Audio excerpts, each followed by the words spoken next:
Time to talk about it. It's time to talk about it. It's time to talk about it.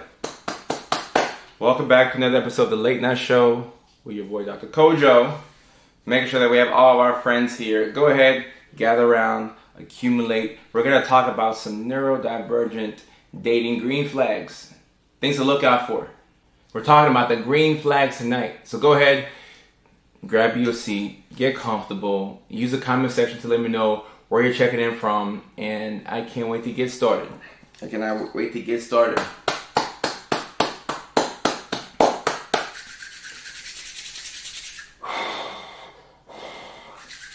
Once again, if you just joined in, my name is Dr. Kojo Sarfo. I am your Hollywood mental health expert, and tonight we're talking about neurodivergent dating. Green flags to look out for. I have 4 for y'all. I got a list for y'all. We got 4 things to look out for. All right, let's talk about these neurodivergent dating tips tonight. Like I said, my name is Dr. Kojo. I'm your Hollywood mental health expert, content creator, doctorally prepared mental health nurse practitioner, comedian, actor. I do it all. I'm neurodivergent, so you know I have 17 jobs. I'm like Kevin Gates. I don't get tired. Side quest upon side quest upon side quest. If you're in the Los Angeles area, I just want to mention that my next comedy show is going to happen October the 18th at the Fourth Wall Comedy Club. That's my home club in Hollywood. So I'd love to see you there if you happen to be in the Southern California area. For the rest of y'all, whenever I do go back on tour, I will let y'all know. I'll give y'all the information. Additionally, we are now accepting patients in select states: Arizona, Alaska, Washington, and California. We're doing telehealth psychiatric evaluations, and all of our screenings, or all of our evaluations include screening for autism, ADHD, of course, and we listen to our patients. So we take good care of our patients, we take good care of our online community, and you know, when I'm in person with y'all at the comedy club, definitely come through, say hi, let's take photos. Or if you see me at the airport, don't be a stranger.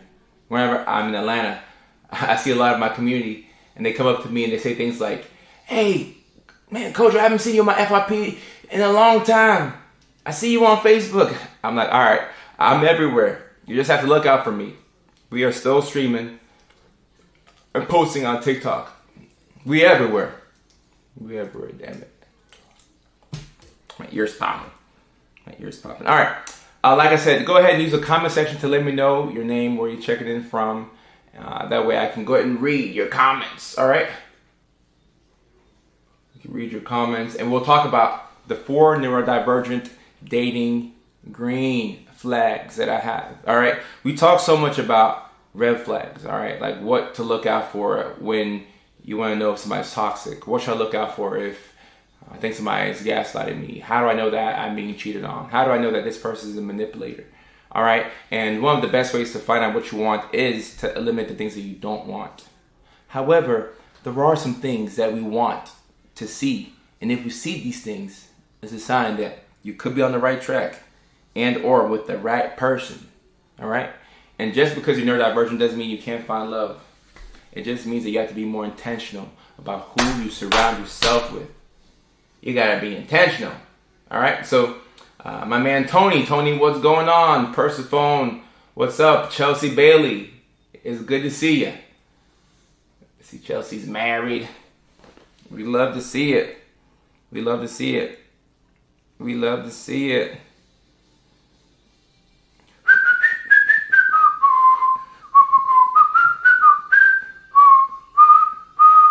Chris Jade, what's going on?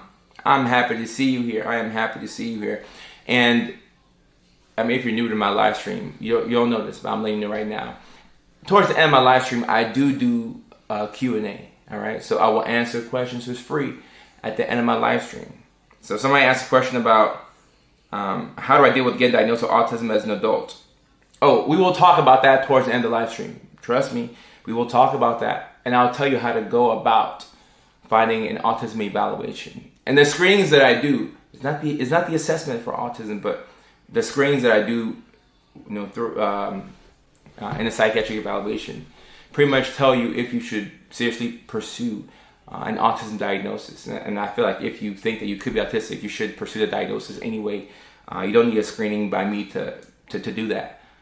All right, so Tony says you got ADHD and he's losing control. Tony, don't lose control, Tony. I want you to relax, all right? We're going to take a deep breath.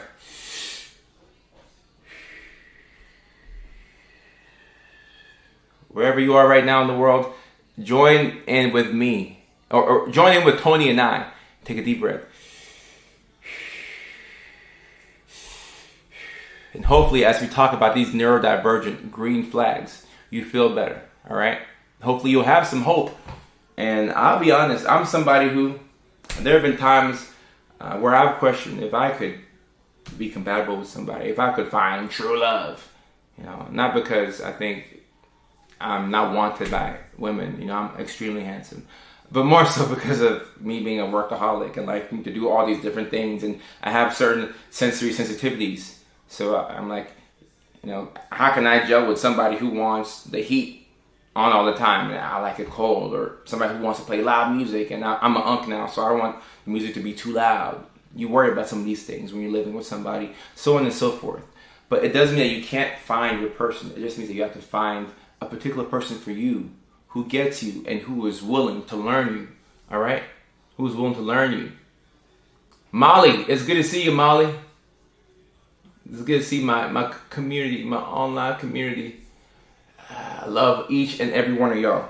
And y'all know that, but I just think it's worth repeating. I love each and every one of y'all. All right, so the 4 neurodivergent dating green flags. Raven, you're going to enjoy this on TikTok. You're going to enjoy this on TikTok. And look. So Tiffany, guys, before I get into the 4 dating tips, I just want to highlight something that Tiffany has said, or Tuffany. Tuffany on TikTok. I don't know if your name is actually Tuffany with a U, or if it's Tiffany and you put the U there just to be funny, or whatever the case may be. Let me highlight what Tuffany said, all right? I love this comment because my community, this is a no judgment zone, all right? There's no shaming anybody over here. In my comment section, we have Democrats and Republicans French kissing, all right? We love each other over here. So we get to talk about things that other communities can't talk about because we keep it a buck over here. Tuffany says on TikTok, hear me out. Tiny homes right next to each other. I have thought about this in almost every relationship that I've been in, okay? And this is not to say that I don't like the girl or I'm having issues, but I have thought about this and I never was able to articulate it or say it out loud because I felt a deep amount of shame for even having that thought.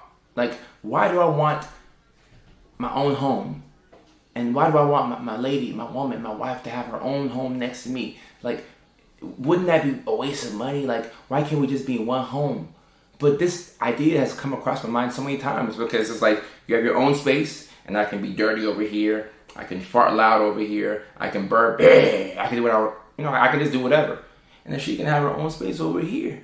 I can watch football and scream at the TV for 12 hours. Because when I watch football, I'm losing it. I'm going through a meltdown.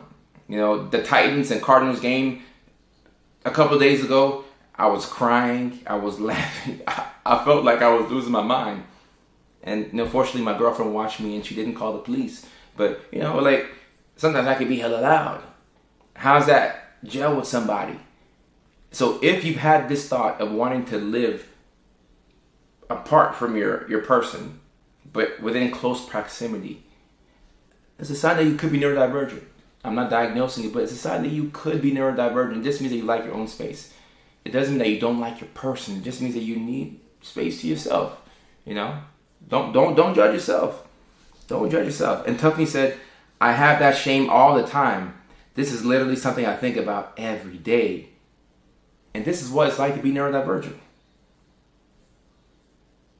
Tuffany used to work in prisons, changed my name for private. Oh, I get it. I've worked in jail and prison settings for many years. So I get it. And Tuffany says, there are not enough characters for me to present my argument on this. But yes, Tuffany, you are not the only person who thinks this way. In fact, this is a judgment-free zone. If you have had those thoughts of wanting to live in your own space, apart from your partner, but you love your partner more than anything in the world. Go ahead and use the comment section and tell me about your experience, all right? Tell me about your experience. We got Tony checking in from Medicine Hat, Alberta. Tony, the Titans have a player called Alik Ayomaner who is from Medicine Hat, Alberta. That's the only reason why I know about that city or town. So shout out to my people in Alberta. I hope to come out there for a comedy show one of these days. I love Alberta. Have not been, but I'd love to come out there to Red Deer or, one of those towns. Tuffy says, I just do private practice from home now. Too old. Tiny homes make you close enough for when you need that support, but you still have your own autonomy. Some couples do separate bedrooms.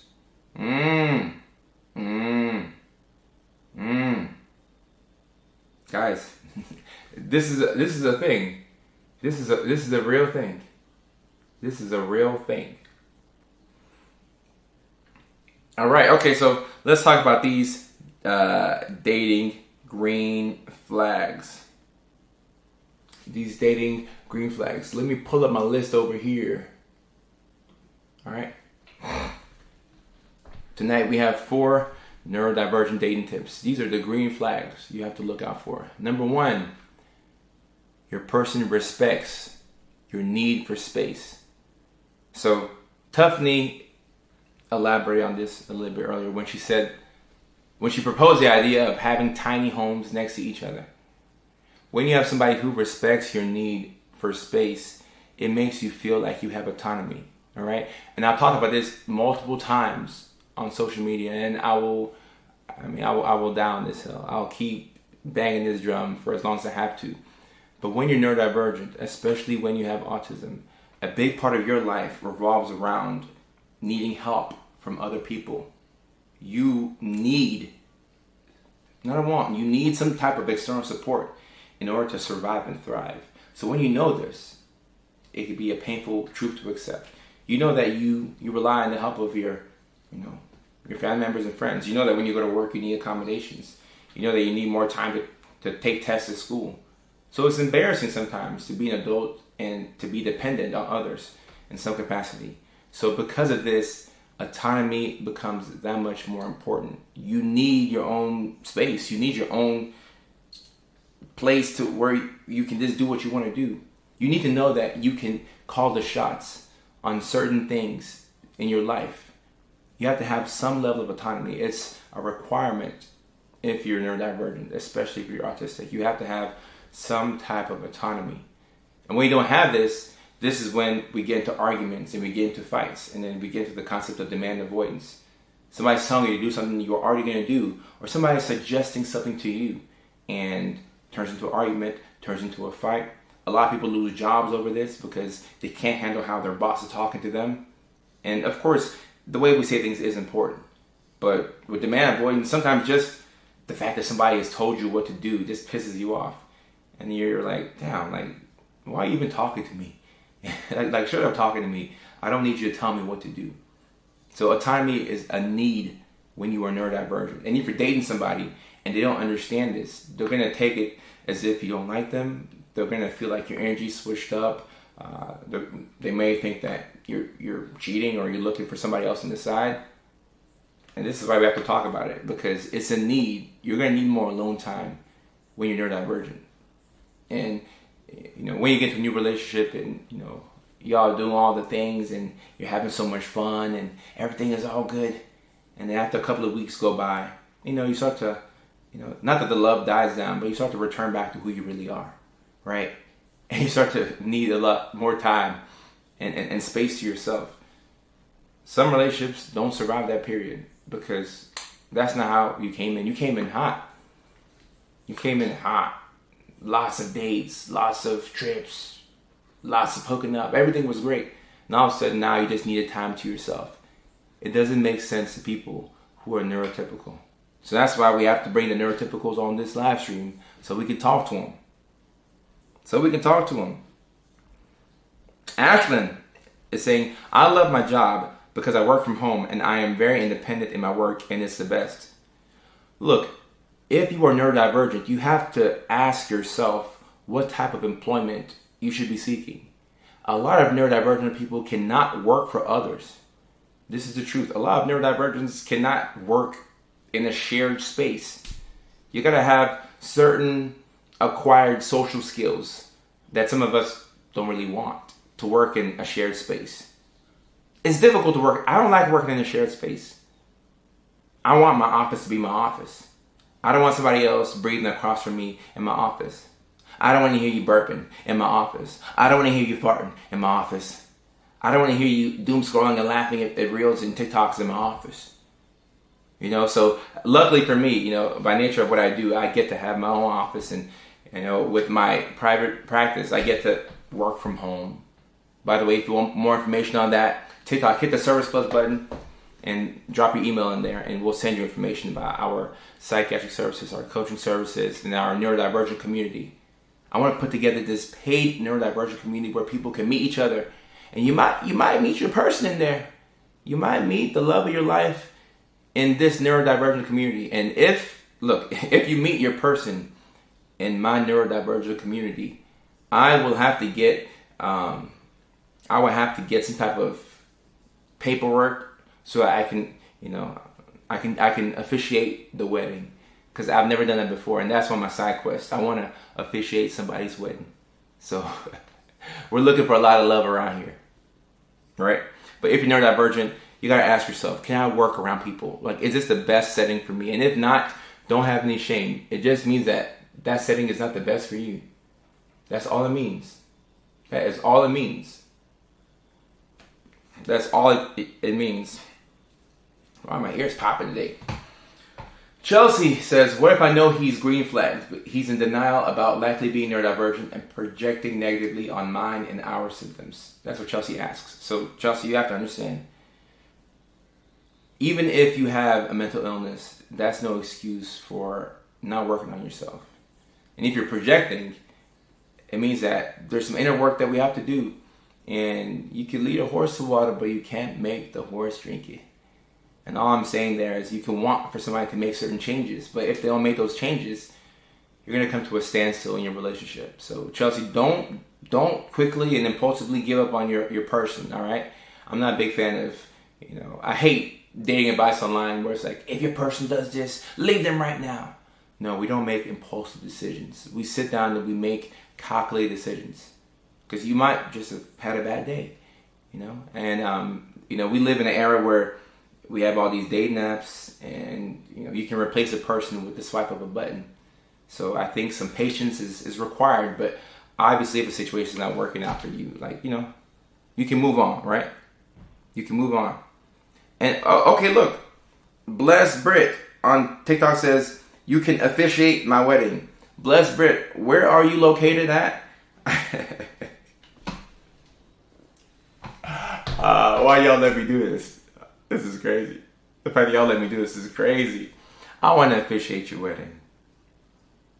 Dr. Lindsay, thank you so much. I appreciate you. And Dr. Lindsay Hill's neurodivergent, well, I'm sure some neurodivergence in Dr. Hill's coaching group, but I love what Dr. Lindsay Hill does. Coaching providers and helping them out with their clinical skills, helping them develop their private practice. In fact, Dr. Lindsay Hill helped me set up the system for my private practice, because the only thing I like when it comes to psychiatry is seeing patients. I only want to see the patients. I just want to sit in front of somebody and for 45 minutes to an hour, figure out what diagnosis you have and come up with a game plan that changes your life. I like doing that because I'm pretty damn good at it. But the whole business and structure side of it, I hate all of that. I hate it with every fiber and everything. I hate it so bad. But thanks to Lindsay, I put together a nice little system for myself, and I appreciate that. I appreciate that. What did Ashton say?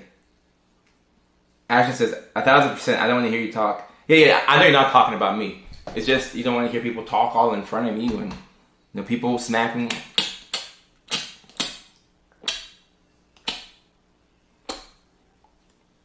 It's tough. Yeah, I hate that. I hate that.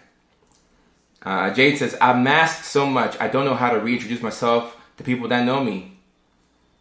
Jade, if you've masked your whole life and you want to reintroduce yourself to people that already know you, the next time you see them, show up as yourself. Give yourself permission to show up as yourself. And when they say, I'm not used to you doing that, or have you changed? Say, this is who I've always been. And if you are a recovering people pleaser, learning how to be more concise with your words is going to be helpful. Over explain, just let it be. You feel me? Just let it be. All right, let it be, and then they'll tell, okay, oh, this person don't give a damn. She don't care. And interestingly enough, that's when people start to really like you, when you no longer care about being liked. Crazy how that works. And Ashley says, both my husband and I are neurodivergent, and we both love our alone time, but understand it. See, a big part of that is being neurodivergent, both of y'all, because you understand each other. Such a big key. Such a big key. Let me see what the community's saying here on TikTok. Preston, what's going on? What's going on? Tuffy says, I might need to talk to Lindsay. Yeah, hey, add her. If y'all are on this live stream here on TikTok and then you see somebody that you want to be friends with, reply to them. Talk to them. This is a safe space for all of that. For all of that. I don't know any coaches or doctors on the East Coast. I don't. Preston, what's going on? Talk to me. All right. Okay. Number 2. Neurodivergent dating green flags. Number 2, they communicate clearly and not cryptically. Somebody who says what they mean and means what they say is rare, but you should always keep that person in your corner. Whether they're a romantic partner or a friend, just keep that person in your corner. Because we know socially in the neurotypical world, if people say a certain thing, they may not mean it. So you have to figure out like what part of what they're saying is actually the truth.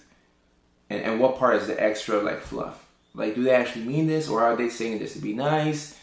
It takes so much mental brain work to have to figure out what somebody's actually saying. It's almost like, they're communicating in hieroglyphics. So if somebody says what they mean, and they mean what they say. Now, we're talking about dating in this instance, but anybody in your life who does this, whether a business partner, sibling, parent, anybody who does this, cherish that person. Because it's just less work for you. I don't want to have to sit there and figure out what you're saying. Like, it's too much. It's too much mental work.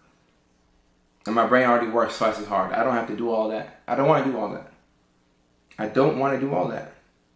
And Jewel says here on TikTok, I was diagnosed autism. Now, I believe my husband is also on the spectrum. Now that I'm more educated. And Jewel, this could be the case, because what do we know autism to be? Autism means that the way that you communicate with the world is different from how a neurotypical person would communicate with the world. So because of this, you experience the world differently. You communicate differently, and you will more than likely need some type of external support in order to thrive. So, in a sense, autism is its own language. So, if you met your husband and, you're on a spectrum, and he was able to communicate with you better than most people, he was able to understand your needs, and he was able to finish your sentences without you having to strain your brain to think about certain things. Hey, there's a chance that there's, a good reason or a good likelihood that he could be on the spectrum. Because how else would he know this language if he wasn't a part of this group? He may have to come. Hey, your husband may have to go in and get an assessment. Tell him to come on. Welcome to the family. Welcome to the neurodivergent family. Welcome. And autistic dope dwarf. What a name. That's a cool ass name, by the way. That's the coolest name I've seen on TikTok. Maybe all year. How about that? The autistic dope dwarf. That's tight. I like that. Respect. Most neurotypical people I know do not know how to have a proper conversation. I wish you lived in the UK. The timing. I don't live in the UK, but I got a lot of boys and girls who are out there in the UK. So shout out to my UK supporters, especially given the fact that I go live at 8 o'clock California time. So that means that it's like 4 a.m. in Great Britain. So shout out to y'all who are up at 4 a.m. watching me. I appreciate y'all. How did you all get diagnosed? That's what Britt is asking. Y'all go ahead and share your stories in the chat. Talk to each other. You should be talking amongst one another. This is a family right here, alright? It's a family. One big neurodivergent family. Ashlyn was able to be diagnosed because her therapist did an assessment and then sent it to her doctor, who then referred her to a psychiatrist. Ashlyn, dope. Perfect. We love to hear that. We love to hear that. Ashley Therese, what's up? And Autistic Dope Dwarf says, normal people do not know how to be specific and direct and play at the same time. I love how you said normal people, that's funny. Candace, what's going on? Candace, I see ya.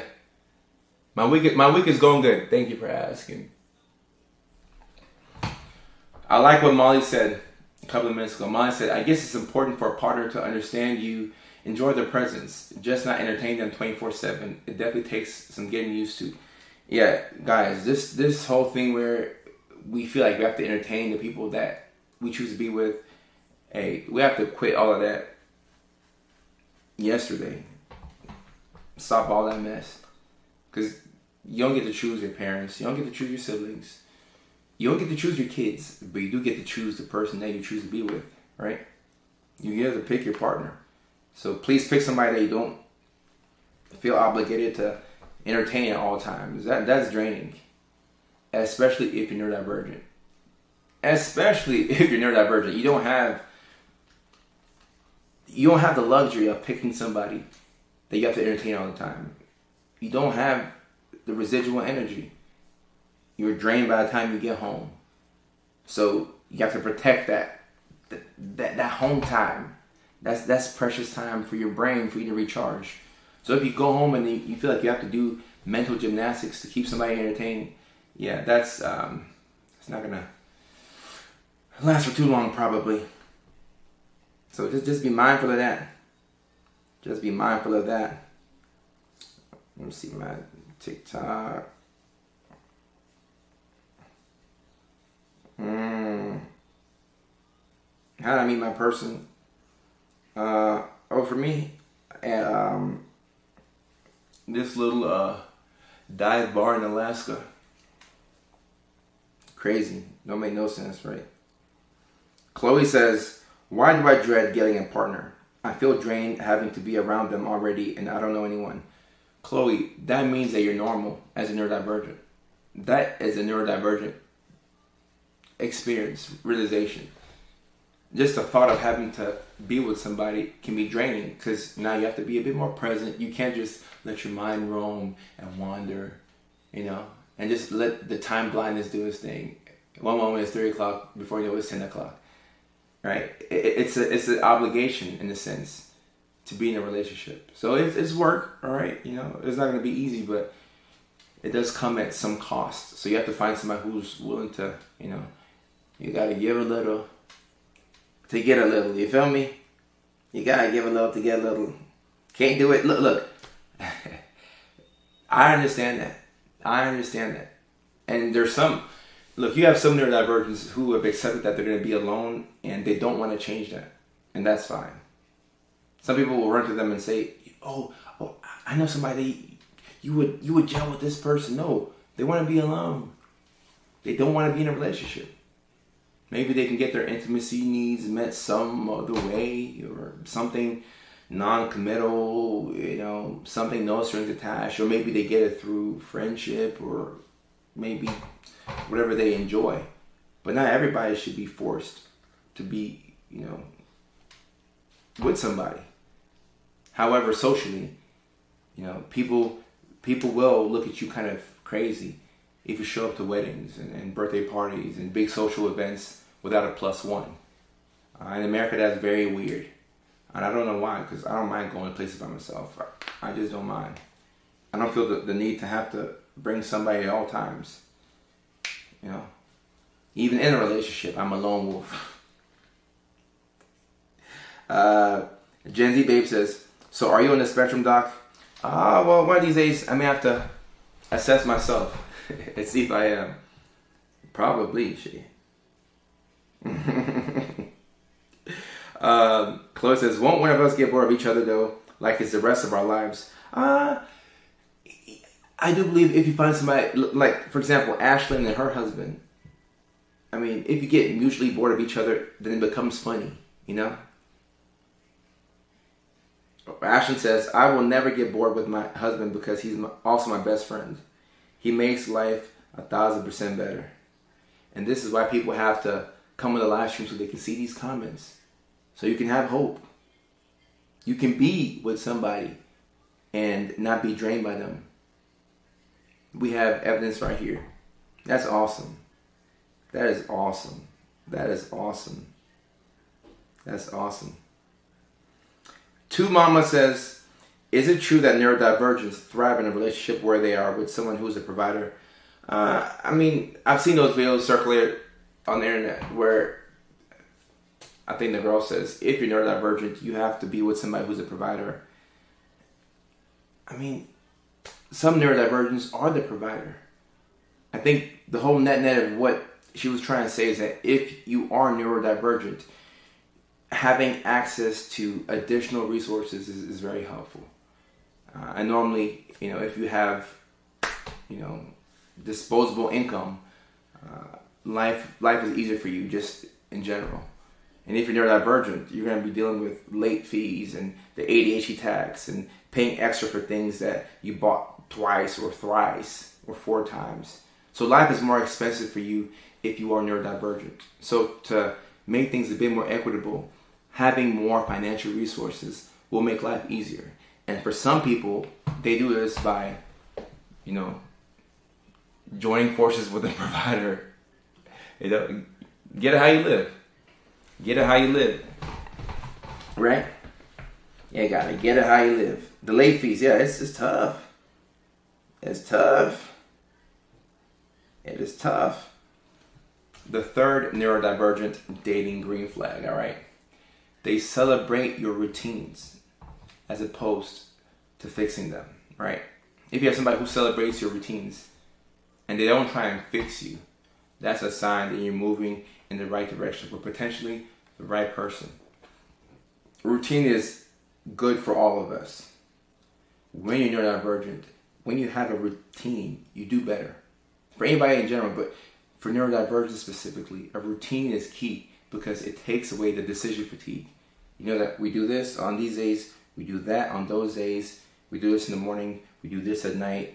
When things are premeditated, it helps to regulate your mood because you're able to anticipate what's going to happen.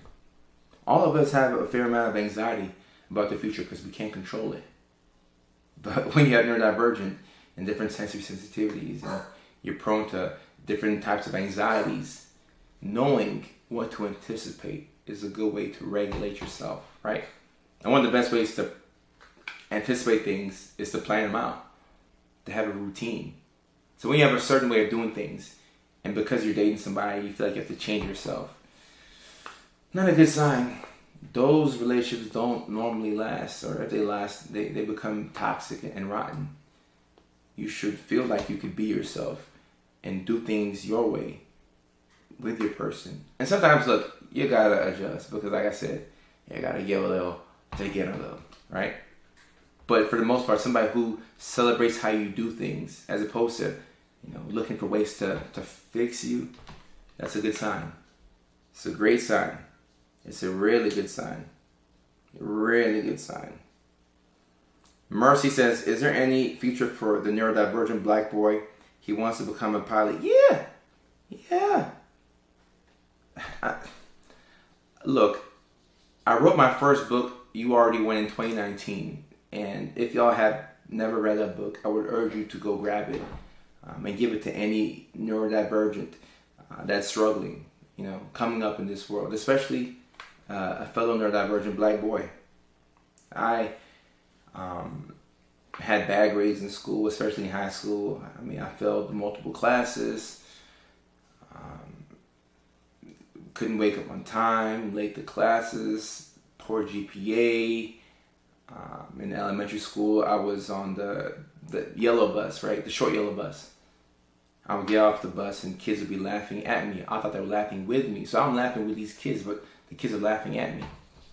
And this is the early 2000s, Davidson County, Nashville, Tennessee, public school system. It was rough for me growing up. It was rough. I felt like I had to put in twice the work, to get half of what people had. So living with undiagnosed ADHD in Tennessee in the early 2000s wasn't easy. I did have support, a family that cared about me, a mom that always believed in me, and those things made a big difference. But no medications. I could have used a couple of Adderalls in grade school. I didn't even know what that was, or that ADHD was a thing. I just had this brain that was always firing. But by the grace of God, I've been able to turn it around and was able to get through school, got 1 degree, went back to school, got a 2nd degree, kept going, got my 3rd degree, my doctorate degree, went to Virginia, did forensic psychiatry for 16 months. While I was there, I started posting on this app called TikTok just for fun. I found a community of people that turned into, went from hundreds of followers to thousands of followers, 1 million followers, 2 million followers on TikTok. Now on TikTok, we're at 2.7 million followers. On all platforms combined, we're over 5 million followers. 100 monthly views in total. We do this every month, and this is coming from a neurodivergent, kid who couldn't read until 2nd grade. I couldn't read until 2nd grade. I think that's kind of late. So I had all these delays, and it was tough for me growing up, but like I said, by the grace of God, I was able to make it, and I share my story. Especially in my first book, You Already Won. But I share my story online just to show y'all that it is possible. You have to first believe something is possible before you can go out there and achieve it. So, I strongly believe that if anybody who's gone through what you've gone through, or has had similar challenges, if they've made it, then there's a chance that you can make it too, right? So, never give up, and I just never allowed myself to be a victim. And I had a lot of reasons to believe that I was a victim. No support. I could have used IEP plan or 504. I didn't have any of that. I had to thug it out. I'd go home and be hungry. Maybe it wasn't time to renew the food stamps. So we're sitting there. Sometimes the lights get cut off. And I don't say this for y'all to feel sorry for me, but more so to inspire y'all that despite your circumstances, even with neurodivergence, you can achieve the life that you want. You can do it. I promise you, you can do it. I promise you, you can do it. Don't forget that. Don't forget that, please. The name of the book is called You Already Won. Thank you for asking, Shay. I appreciate you. I appreciate it. And Ashton couldn't read until 2nd grade either. Yeah, some of us had a couple of delays in school. We had to thug it out. We had to thug it out, but luckily, we're here. And we're thugging. And somebody asks, can you be ADHD and have nothing else? Yes, you can have ADHD and have nothing else. But normally, most people with ADHD have anxiety, depression, or CPTSD, or all three. I think it's quite rare for me to see somebody who has just ADHD. It's possible. But normally, you have another co-occurring condition. Could be autism, could be bipolar, right? You gotta talk to the experts and get that diagnosis. Gotta get that diagnosis. And Molly said earlier, I'm dating someone I work with. Oh my god, oh my gosh. You should have mentioned that earlier, Molly. I gotta stretch for this one. There are rules to dating your coworker. I don't know if I recommend it, but hey, you spend so much time at work, you know, you're bound to fall in love with one of your coworkers, right? So Molly, I did not know that, but Molly says, I'm dating one of my coworkers, and recently I needed a 3-week break. Luckily, the pause was understood, but much needed. Okay, so explain to me, what does a 3-week break look like? Because my mind is going to all kinds of different places. So when you ask for a 3-week break, what are you doing on that break with other people? Or are you just taking time out for yourself? Or, you know, I don't know. I have no idea, Molly. I got no ideas. So let me know. Let me know. Let me know. Let me know. Let me know. Ashton says, I got cyclothymia, PTSD, depression, ADHD, but I'm properly medicated now, and I'm chilling. Guys, when you get the right help, it changes your life. That's why I urge everybody to, however you can best get help.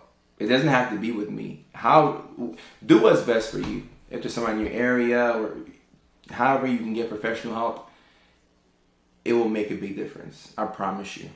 I promise you. And when I was telling my story earlier, I forgot to mention, I've talked about this many times, but I forgot to talk about the part where I was in grad school. I'm 26 years old. I'm drowning financially. My relationship is falling apart. I'm feeling hopeless and helpless. And then I talked to a friend of mine who has ADHD. I go to my primary care doctor.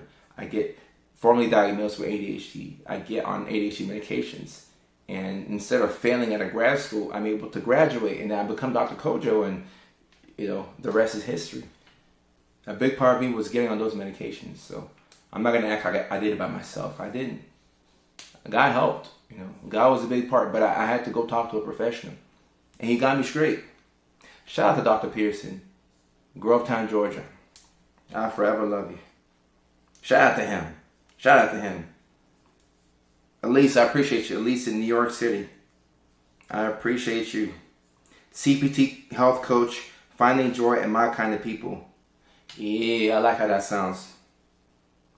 Jared, my guy, thank you so much. Jared, thank you for that comment. Thank you, Jared. I appreciate you. I appreciate you. And Mercy says consultations. Yeah, if you hit the Service Plus button on TikTok, put your email in there. We'll shoot you a link with all the services that we offer. I found a book on Amazon. My first book is not in public libraries. My second book, you can get that, you know, Barnes & Noble, anywhere where they sell books. My second book is called Feeling Good. It's a mental health workbook, and I received a book deal for that one. So they paid me to write that book, believe it or not. And that book got me all the way to New York City, where I was in the Today Show. Pretty cool. So the second book, you can find that anywhere where books are sold. Barnes & Noble, of course, Amazon. But my first book, that was self-published on Amazon. So it's only on Amazon. I love both books, by the way. I love both of them. And Ashton says, it doesn't happen overnight. I've been in therapy for 8 years, 2 therapists and 2 psychiatrists. Yeah, guys, it takes a village. You know, I'm African. So that's what we believe in. We believe in a village to get you right. Emily, how are you? Good to see you, Emily. Good to see you. Ms. Lynn 75, I appreciate you. I appreciate you. I appreciate you. All right. More neurodivergent dating green flags. All right. So to recap, I'm not sure if y'all just dropped into the live stream or if you've been watching since I hit the live button, the go live button. But number one, neurodivergent dating green flags. A person who respects your need for space. Number two, a person who communicates clearly and not cryptically. Number three, a person who celebrates your routines as opposed to someone who tries to fix you. And number four, the one that we haven't gone over. The fourth neurodivergent dating green flag is somebody who understands your sensory needs. This is a big one, and I could have made this one number one if we were going in any specific order. But somebody who can look at your face and they can read your eyes and y'all are out at a party, you're out at a gathering, even though they're having a good time, they can tell that you're drained. You're tired of all the small talk. And they can look at you and say, hey, you want to get out of here? Yeah, that type of person.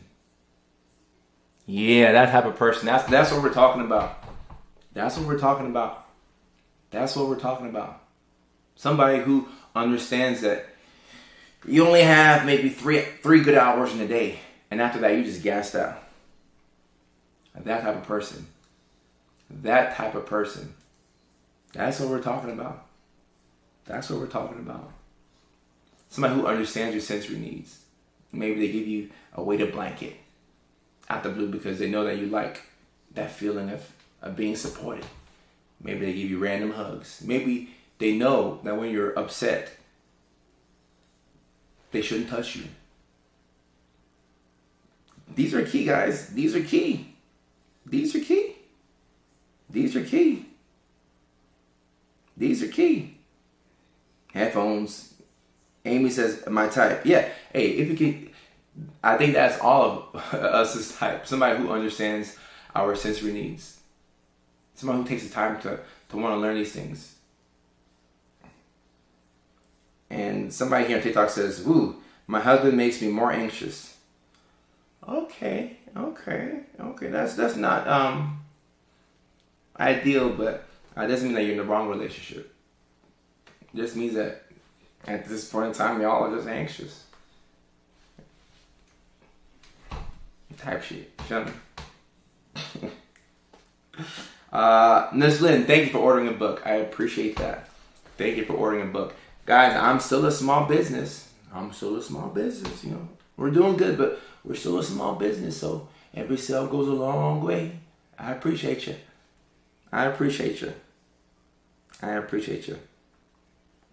Dogs can be very regulating for neurodivergence. I'm a big fan of dogs. I got me a dog too.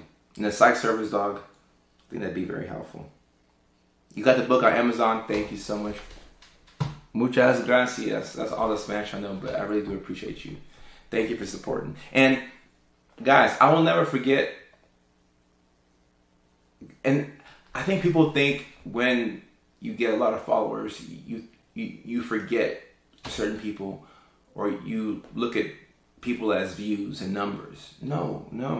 I mean, I can't speak for all larger creators, but I do look at analytics and I do look at views, so I won't lie about that. I track the numbers. That's important to me. But I don't forget the people who have shown up. And I'll never forget this one girl. Her name was Sarah. She drove from Chattanooga, Tennessee to Atlanta, Georgia for my first comedy show on the road, my first headlining gig in Atlanta, Georgia last year in July.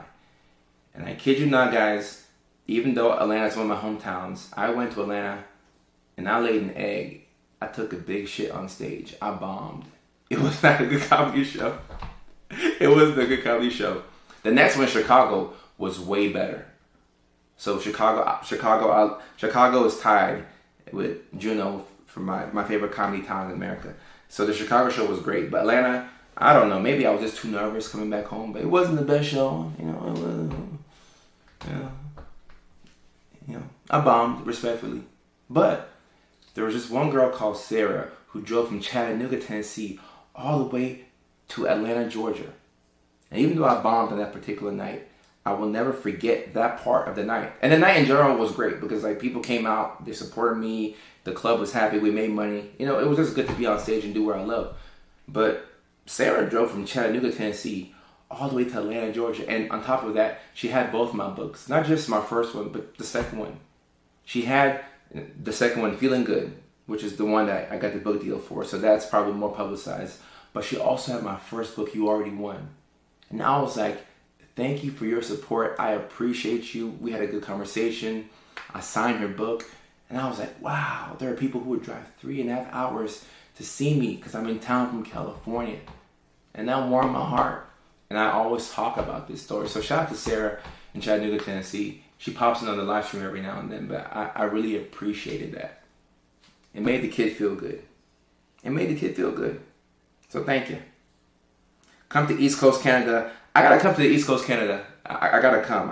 I was in Vancouver a month and a half ago. And that was a wonderful show. I will be back in Vancouver because y'all love to laugh in Vancouver. New York City. Elise, speaking of New York, I'll be there, I think, next month sometime. So, yeah, I'm talking to my team. Hopefully we can pop in and do a few guest spots at a couple of clubs in New York City. That's always been a dream of mine, to do comedy in New York. I've never done comedy in New York. I've been in New York. I go to New York like once or twice a year for just like business stuff or recording or conferences. But I've never done comedy in New York City.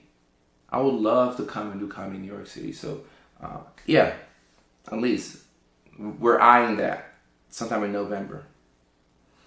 And Lee says, very hard to find that these days, and people who can slow down enough to have space for that. And at least you're being very complimentary. I really do appreciate you. If I am going to New York next month. So, I will be in New York City next month. I don't know the exact dates, but I think it's the first week of November. But we'll look to get a couple of comedy shows going, just to pop in there. And if we're able to do that, please come out and support. And bring some people too. Bring some people who like to laugh. Come through. Come through. And look, if you're on the East Coast in Canada, like New York is right there. So you can come on over. Get you a get your passport and come through. Random, how you doing? Joel says, diagnosed with autism in April, still struggling to accept that one, even though it makes sense. It can take a while to really have a diagnosis sink in. So don't judge yourself. Don't judge yourself. And Molly said, I was very overwhelmed and shut down. Okay, look, I get that. Because when most people say, I need a break from this relationship, in today's world, that just means that they want to go jump on top of somebody else. But when a neurodivergent says it, I do believe that they're overstimulated, overwhelmed. That makes sense to me. You don't have to go do anything or get freaky with other people. You just need to breathe. You just need to get 8 hours of sleep. Facts. I get that. I get that. I get that. Molly says, I feel all I know how to do well is work. So I work 5/12s almost all the time. It's difficult dating being neurodivergent. Would I recommend in the future? No. I mean, is it going to be harder? Molly, it will be harder. Shout out to Molly in Mobile, Alabama. It will be harder to date while you're neurodivergent. Make no mistake about it. So, I'm not going to hop on here and lie to y'all and say, oh, everything's going to be cool. Nah, it's going to be harder. And you're going to have some days where you're just overwhelmed. It doesn't mean give up on the relationship or give up on your partner.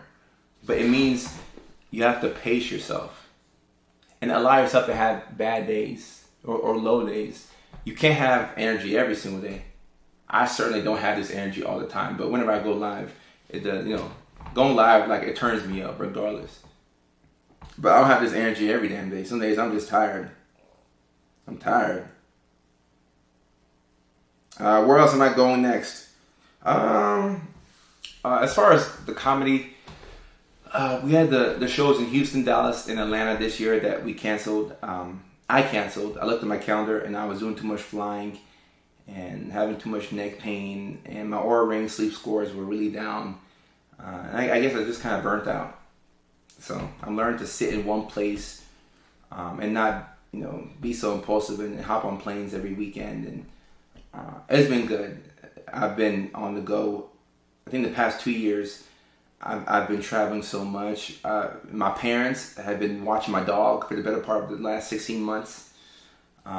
Without that, obviously, when you have a pet, it's hard to go anywhere. So I would have had to just be stuck in LA. But my parents have watched my parents and my siblings have stepped in and helped to watch my dog Zoe. And I got my dog back. I got my baby back about a month and a half ago.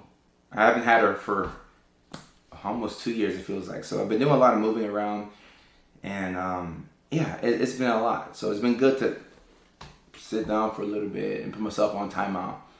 But next year I'm looking to get back and go on tour. And the first city on our tour was Houston, Texas. and I wanted to go to Houston so bad. I was like, I want to go to Houston so bad, but I was tired. But I still do pop-in dates. We still have our monthly show in California. Like I said, next show is October 18th at the Fourth Wall Comedy Club. That's my home club in LA. So of course, if you're on TikTok, hit that Service Plus button. That should be somewhere on there. I think I can pin something. I forgot. I could pin something on here. Let me pin that. Yeah, so you can send a DM and send your email address, and then we'll shoot you over the link with the comedy dates, or if you want to be a patient, or you want coaching services, so on and so forth. So I always enjoy Houston when I go. I love Houston. Am I single? No, I'm not single. I got an old lady. She's not old, but I got an old lady now. Which is probably why I have my dog. Because I have some help with my dog. And it's funny because I remember on live stream, like last year or so. I don't know which one of y'all are OGs, but last year I said if I was ever in a relationship, I'll probably get my dog back and then get another dog. So I'm gonna hold off on getting a second dog. All right, we're good. I just want my current dog. That's cool for now. And my old lady has a dog, so I guess that's two right there. But I don't need any more dogs, so I'm not gonna go to any of those, dog shelters. Because I go there and I get sad, and I see the dog. I'm like, damn. Like, I feel bad for that little chihuahua. I'm like, somebody gotta take Ricky home. I'm like, why don't we take Ricky? And before you know it, I picked up a third dog. And I got an extra bill, and then when I want to travel, it's so much harder. So yeah, I did not get a girlfriend, so I would have a dog sitter. That's not why I got an old lady, but it's helpful to have somebody to help me out with things because I got a lot of needs. I know. At least you should have caught me last year. Should have caught me when I was in the streets. I used to be on the streets. I have a home now, but I used to be on the streets. I was freezing. Let me stop. We have a Great Dane and 2 ankle biters. Mickey, Ficky. This one couple on TikTok has 6. Hey yo, there's a couple on TikTok that has 16 rescues. My goodness. That's a lot of dogs. Damn. Corey from the UK. Corey, I know that it's like 5 a.m. right now in England. Or wherever you are in the UK. So thank you for your attention. I don't know if you woke up to see his live stream, but thank you. Can you start a YouTube channel? I have a YouTube channel. If you navigate my profile and you check around, you click the link there, or you can just hit the Service Plus and DM me, send your information. We'll send you my link to my stand store. I do have a YouTube channel. I think it should be on there. If not, I'll put it on there. We have like 230,000 subscribers on YouTube. We're actually pretty big on YouTube, believe it or not, But people have their preferred social media channels. So some people are just TikTok people. Some people are just Facebook people. They don't want to come over. So I'll meet you wherever I can meet you at. But for the comedy tour next year, I don't know what date or what cities we'll go to. I definitely want to go to Houston. I definitely want to go. I want to go back to Chicago because Chicago was my best show. I want to go back to Chicago. I want to go to Juneau, Alaska. I had a great run in Alaska. People like to laugh in Alaska, guys. Alaska is pretty cool. Where else? I want to go to Nashville. Nashville. I grew up in Nashville. Nashville and Atlanta are my hometowns. I definitely want to go to Nashville. I was actually talking to Elise. You'll like this. Elise, you'll like this. I was talking to my promoter about a show in New York. And I don't know what it is about New York City, but the majority of my followers are actually in New York City. Believe it or not. And I'm on the West Coast, so you would think that LA is my biggest hub, but New York City is my biggest hub, probably because they have the most people. But I have the most amount of followers in New York City. I think number 2 is Philadelphia, then 3 is Houston, and then 4 is Los Angeles. I don't know why it shakes out like that. I would think that LA would have been higher. But yeah, I got a lot of people in New York, so yeah, I love to come out to New York City. I don't know if I could live in New York because I already like to stay up at night, and there's too much to do in New York. But I love New York City. It's an amazing city. My YouTube is like my spectrum. I'm weak. Yeah, go check me out on the tube. I appreciate that. At least thank you for the badge. I appreciate that as well. Alray Rockefeller says, yeah. Look, we are in the Q&A section, so ask questions. Get 20K hearts. Yeah, give me the 20K hearts. I don't know how that works. You know, I'm getting older now. I'm an Unk. You know, Unk is getting older, so I don't know. Oh, actually, I see the hearts now. Okay, 12.9K hearts. Cool. Get the hearts up. I appreciate that. Diane is in New Orleans. Shout out to Diane in New Orleans. I've never been to New Orleans, believe it or not. I was supposed to go a couple years ago. I had the flight booked and everything, and then I caught COVID, so I couldn't go to New Orleans. I think New Orleans and Denver are the 2 last U.S. major cities that I've never been to. I haven't been to all the major cities, but I feel like I've been to the majority of them, like 80%. But I would love to come to New Orleans one day. And Diane says, I can't be nothing but single. It's the only way unless I could find the male version of me. Would you want the male version of you? Like, you say that now, but would you want somebody who's exactly like you? The opposite sex? Are you sure about that? Are you sure?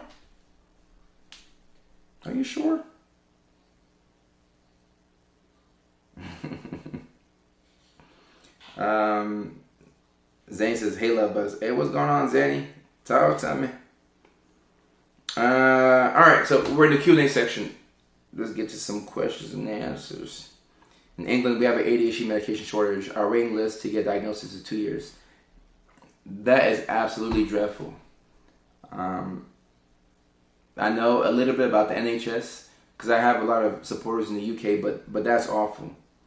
That's terrible right there. You gotta wait 2 years. I wish I could see people in England. Unfortunately, I can only see people, you know, for diagnosing in 4 states. I can do coaching anywhere in the world, but for diagnosing, you know, only those 4 states. Damn. That sucks. Okay, so what's going on? How to stop impulsiveness, bipolar ADD. Great question. How to stop being impulsive. A good way to curb impulsivity is to have an accountability person. So I remember when I first started working as an RN, 2013? Yeah, 2013. That was a while ago. My sister and I had both graduated nursing school, and we were finally making real money for the first time in our lives, all right? And my first RN job, I was making, I think, $20 an hour. This is 2013, which comes out to be like $42,000, $45,000 a year. And when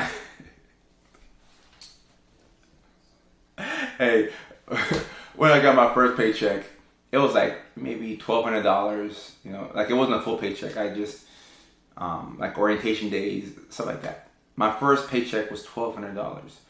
I looked at my sister and I was like, hey, Coast, if people know that we just made $1,200, they're gonna try and kill us. So like outside, I was all paranoid because I'm like, okay, I'm rich now. I got $1,200. Like, it was such a big deal for me because I had never had money. So, you know, when you first start making money, you know, you're a little impulsive. You start to, you know, buy a lot of things you don't need. And I was just buying things just because I could swipe a card and get it for the first time in my life. So I came up with a rule. My sister and I, we said that before we buy anything that's over $100, we will consult with each other and check in and see if we really need that thing, right? So I want to get like a watch or whatever, $120. So I would just text her and say, hey, Coach, I want to get this watch. Do you think I need it?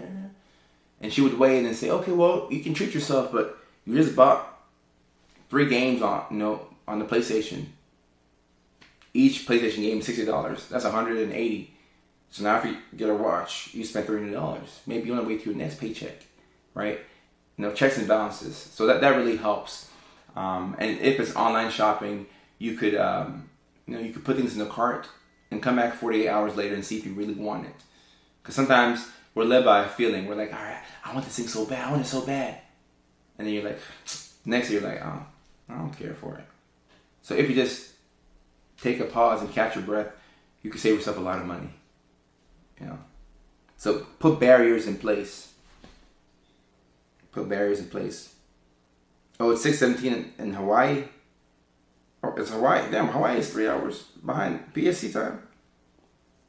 Damn. And yeah, look, a lot of people who have ADHD are not able to take the meds. Sometimes it's too strong for them. Sometimes they also have bipolar disorder and the medications make them manic.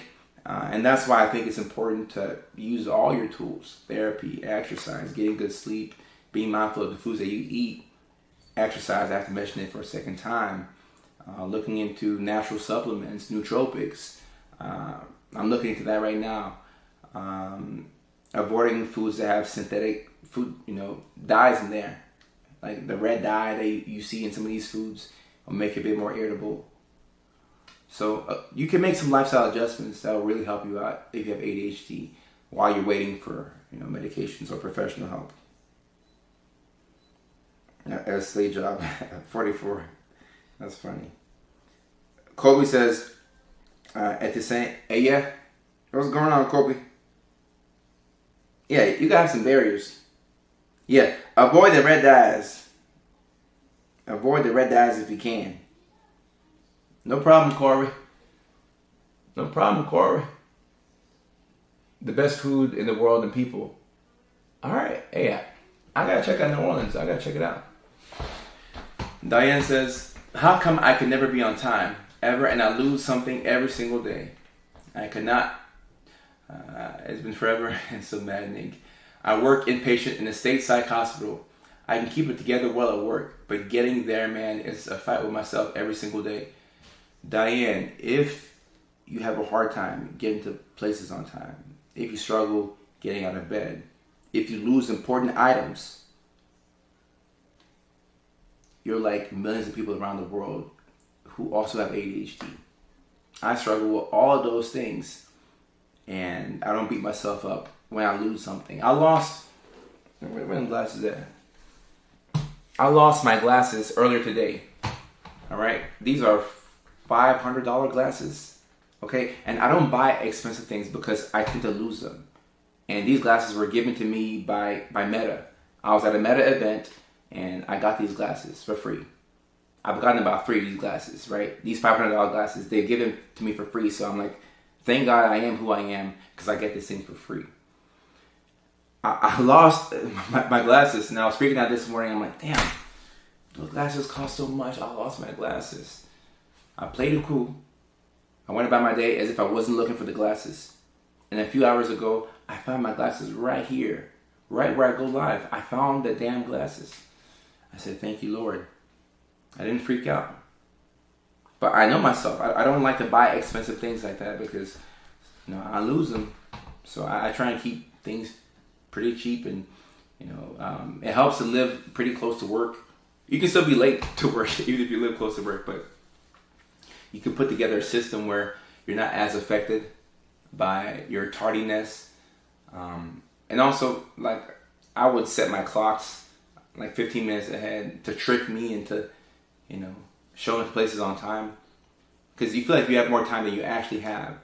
So you hang in bed for a little bit longer. Like, I'm just talking about myself here.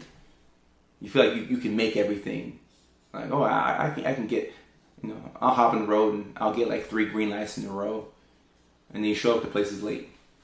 So if you have to show up somewhere by 7 o'clock and you aim to get there by 6, you'll probably get there at 6:35. So you got to play a couple of games with yourself, but you're not hopeless. You can do it.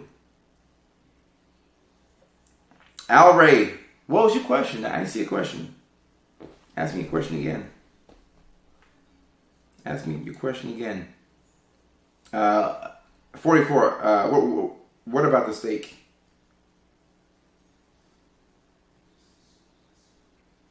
Thank God I am who I am. No, guys. I thank God every day that I am who I am. You know, and this is not just, you know, being a public figure with millions of followers. I thank God for the ADHD. I thank God for the forgetfulness. Because if I didn't have these issues, if I didn't have, you know, the impulsivity, if I didn't have my past relationship struggles, if I didn't have all the things that I'd be ashamed of, I wouldn't be able to connect with all these people. That's how I'm able to grow. I just talk about the things that I've done, the things that people are embarrassed about, and I'm able to connect with so many people who are going through the same thing, who don't want to speak up about it. So I thank God for who I am, the good, the bad, and the ugly. But there's a lot more handsome than there is ugly. So we'll take that.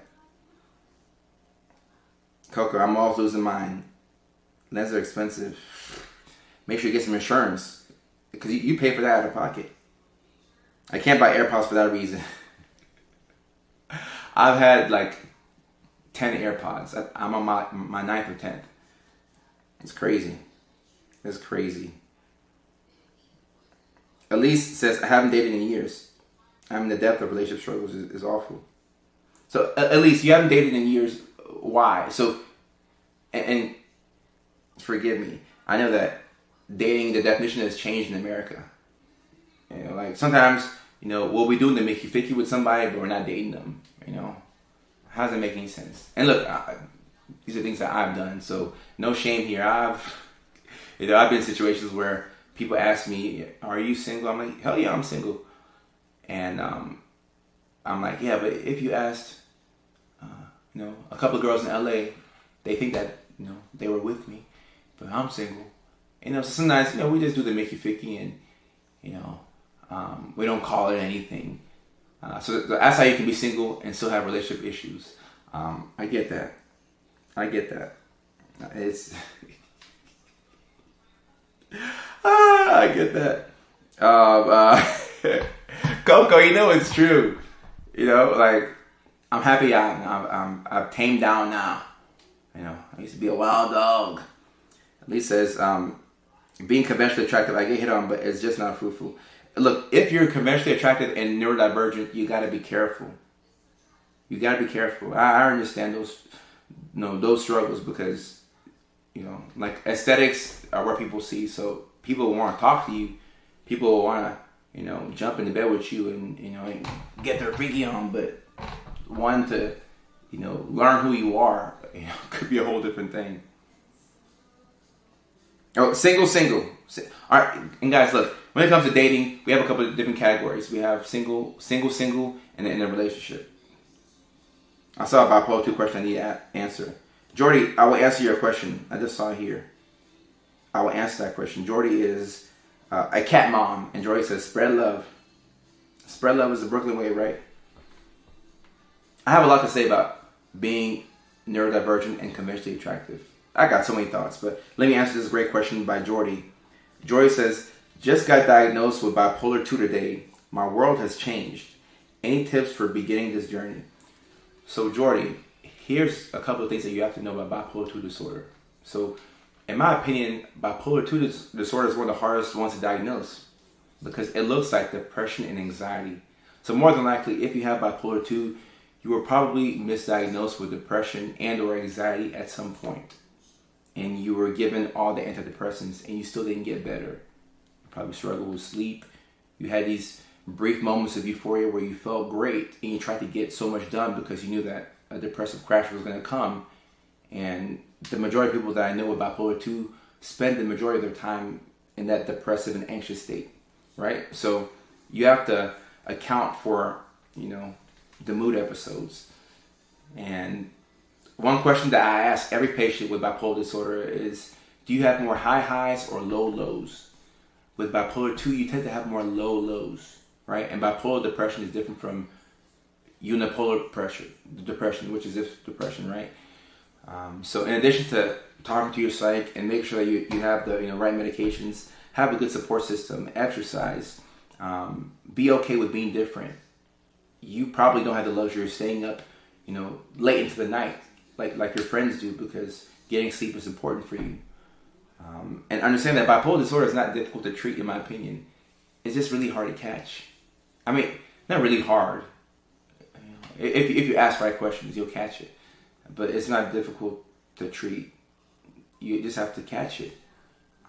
So yeah, and like I tell everybody, a diagnosis is just an explanation for the behaviors you exhibit. It's not anything that defines you. So it's so much better to have bipolar 2 disorder and have a diagnosis, as opposed to being undiagnosed and you're still kind of spiraling. So, Jordy, you're going to do great. You're going to do great, Jordy. You're going to do amazing. You're going to do amazing. All right. Now, what I was saying. Oh, I'm almost up to 20K likes on TikTok Live, guys. I appreciate y'all. I appreciate this. Unc right here is very grateful for y'all. And I love going live. I love going live. I love going live. I love going live. And I love how live is evolving. And I love how I can I edit my notice? Is it unpinned, or can I unpin it and then pin it again?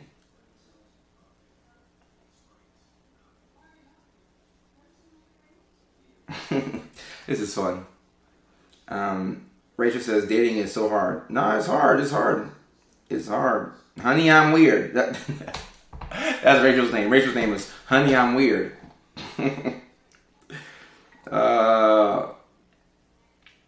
How do I stop myself from becoming obsessive limerence, or do I embrace it? You don't embrace limerence. You understand that you can be attracted to somebody, but don't put anybody on a pedestal. I don't care who it is. Nobody should be on a pedestal. Because at the end of the day, all of our shit stinks. Nobody should be on a pedestal. Straight up. We're all just human beings, flawed, imperfect, beautiful, awesome, at the same time, doing the best that we can. Don't put anybody on the pedestal. I don't care who they are.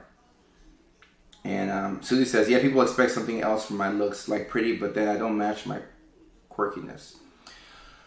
Alright guys, so when it comes to being neurodivergent and conventionally attractive, you're in a tough position, because you're going to attract a lot of people, because people want to do business with people that they want to have sex with, quite frankly. People like being around attractive people. I didn't make the world. That's just how things are. People like being around attractive people. So if you're conventionally attractive, and then on top of that, you're neurodivergent, now you have somebody who looks good, who is not afraid to be themselves. That's a very powerful combination. You become attractive to so many people. So when you take the neurodivergent person who's also conventionally attractive, who then learns to drop their people-pleasing tendencies, oh, Mickey Ficky, you got a triple threat. And this type of person, when they walk, you're going to have this aura. And people are going to be like, they're going to be stargazing at you. Because they like your presence, all right? Just because somebody likes your presence or your looks doesn't mean that they like you. Just because somebody wants to hook up with you doesn't mean that they like you. This goes both ways. Not just guy to girl, but girl to guy. And also, same-sex situations. So you have to understand that being neurodivergent and conventionally attractive comes with a certain responsibility, because you probably are able to articulate yourself better than most neurodivergent people. And because of this, people don't assume that you struggle with certain things. They feel like you have everything put together. And a lot of times I would keep people from getting close to me, because people always thought, oh, Kojo, how do you do all this stuff? How do you see patients and you do comedy and you're here and you're always traveling? Oh, you have it all figured out. No, I don't have it all figured out. I just make it look like that. And I'm not going to let you get close to me, because you're going to get close to me, then you're going to stop. You'll lose your respect for me, because all of a sudden you'll realize I'm human. I ain't nobody special, but I am special, if that makes sense. So you're going to run into a lot of people who want to take advantage of you, when you're commercially attractive and they want to have you at gatherings and events, and they're like, oh, this is my person, and people want to take the best parts of you and leave the rest. They don't want the part of you that is tardy to places. They want the part of you that has mood swings. They don't want the part of you that doesn't understand things socially and needs explanations. They just want to take the best of you and roll with that. So you have to have really good boundaries. You have to be unafraid to stand up for yourself, and you have to be unapologetic with everything you do. And when you're dating, I think it's probably best to go slow. It's probably best to go slow and try not to hop into bed with whoever you start talking to ASAP. And look, we say these things and we know that that's how we should do things, but how often do we follow that, right? But as best as you can, don't judge yourself, but try and go slow and look at how people react when you say no or when you set a boundary. If you have to set a boundary over and over and over again, you're not setting boundaries. You're disrespecting yourself. You're adjusting to people. Because after a boundary is broken once, we can move forward. I should have to re-explain myself. If I'm re-explaining myself multiple times, it means that something's not right here. So it's difficult to be neurodivergent and commercially attractive, and you would think the opposite, right? And it's weird because you're going to get perks. People are going to give you free things. People are going to give you drinks at the bar. When you look good in general, life is easier for you. You get a lot of perks that other people don't get. When you're in shape, you get these perks. And we don't talk about that nearly enough. And people who really understand this are people who have dropped a lot of weight. Let's talk to anybody who's lost a lot of weight and ask them how people treated them before they lost the weight and the treatment that they got after they lost the weight. If you're anybody like that, you will see how cruel the world can be and how amazing the world can be, depending on what side of that spectrum you're on. It's quite fascinating. It's fascinating. Sad reality, but it is the reality. And knowing this information, you should aim to be as fine as possible. Not for other people, for yourself, to feel good about yourself. And, for the mental health benefits of going to the gym. That right there should be enough. But yeah, you should want to be as fine as you can. Talk about it. Talk about it.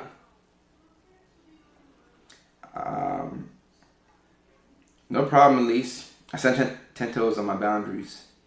Facts, yeah. And look, when you get better at boundaries, you don't explain anymore. You're just like, all right. Like, that's how you've grown. When there's no more words, you're like, all right, cool.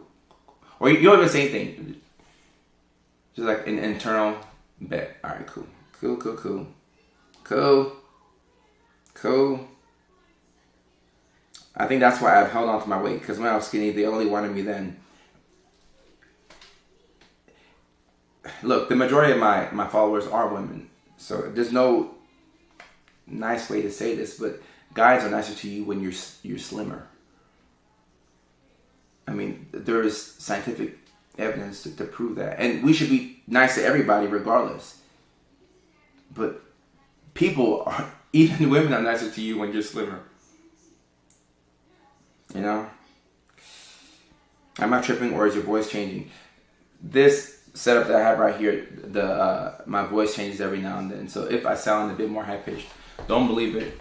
Just know that in real life, my voice is very deep and sultry.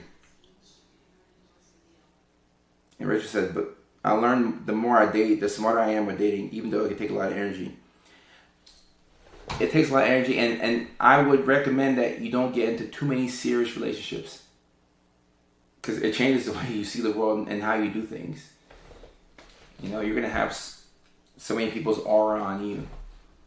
So just be careful with every real relationship. You feel me? Corey, I've never heard of that. Oh yeah, no.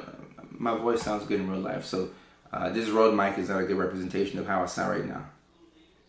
You feel me? I had someone tell me I'm the first woman to say no. Alright. Do you believe everything people say? Oh, well, I mean, hey, that could be true. That could be true. Could be true. Slow for sure, but people want stuff so quick. I mean, that's our problem. Like, we're very impulsive. As a community, as a nation, we want things now. Remember that commercial? It's my money and I need it now.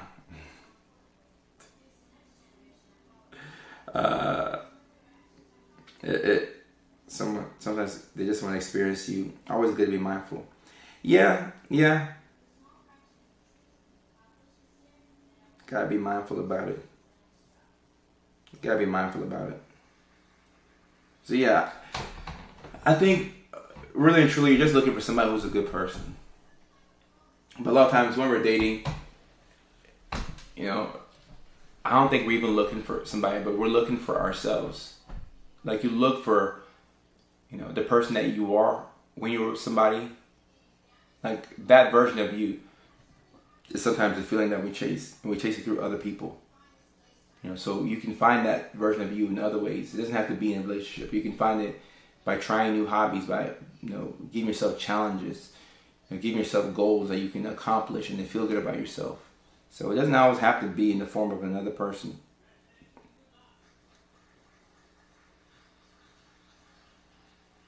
It's my money, I need it now. With when their words and actions match. Hey, look, a lot of times the words and actions don't be matching like that. And even like, ask yourself, do your words and do your actions match? We point the finger at too many people sometimes, but sometimes what we say is in alignment. Molly says, I can spend 24/7 with my mini schnauzer and boxer dogs and enjoy that. Now, being around people that often, not so much. Does anyone else prefer the company of a fur baby over people? That's what Molly says. Yeah, I mean, I like my dog a lot, but I like being around people that I want to be around. My day one friends, David, Kevin, Big Mike, Andrew, my brothers, Kwame, Rob. Like, I like being around the guys. Mike in Alabama, Roberto in LA. Like, if I'm around the guys, yeah, I like my people.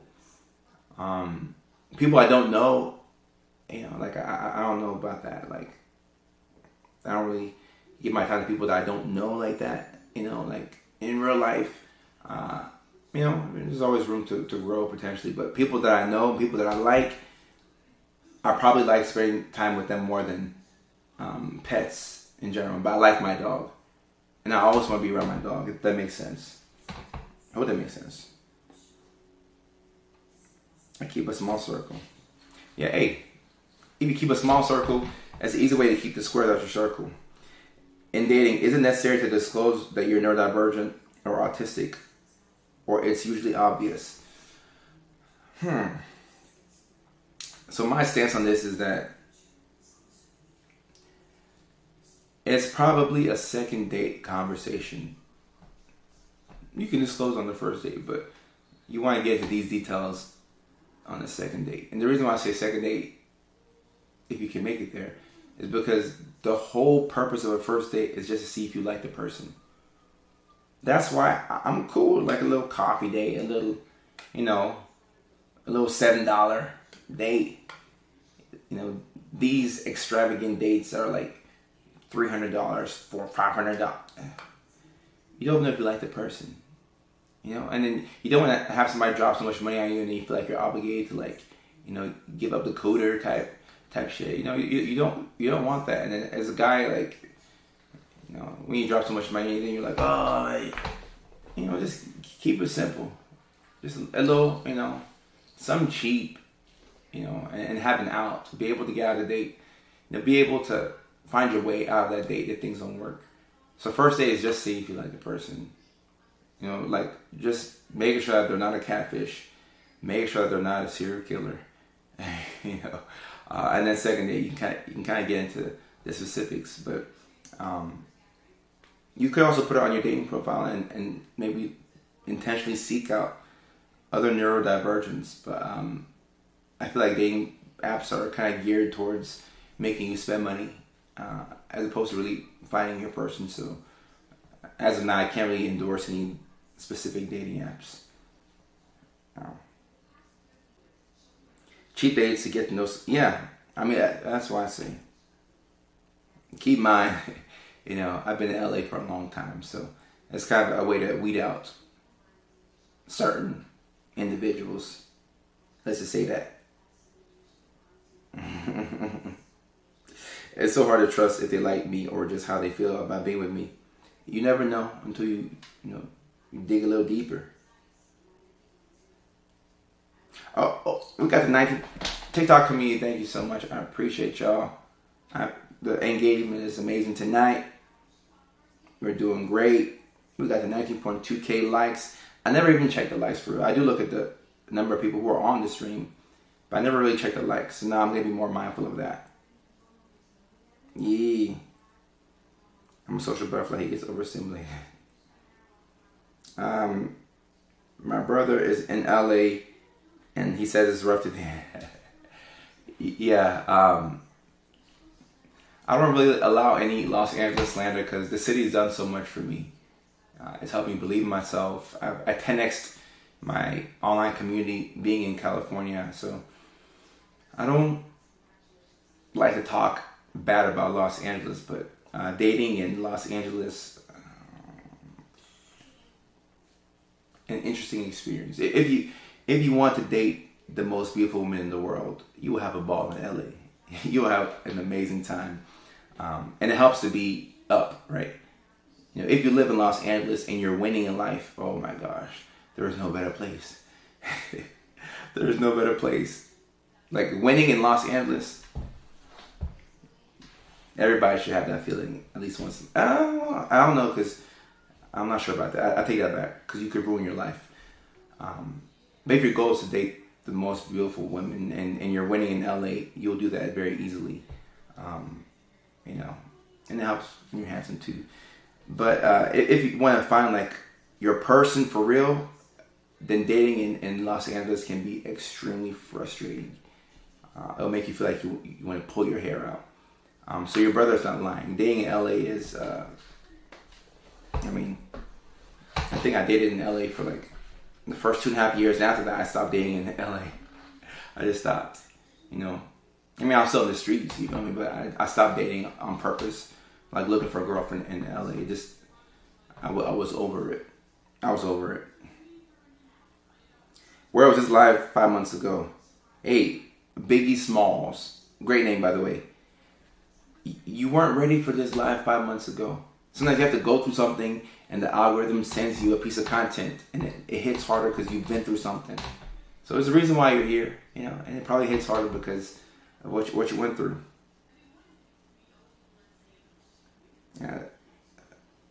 They are high dollar women, but he's an actor in Hollywood.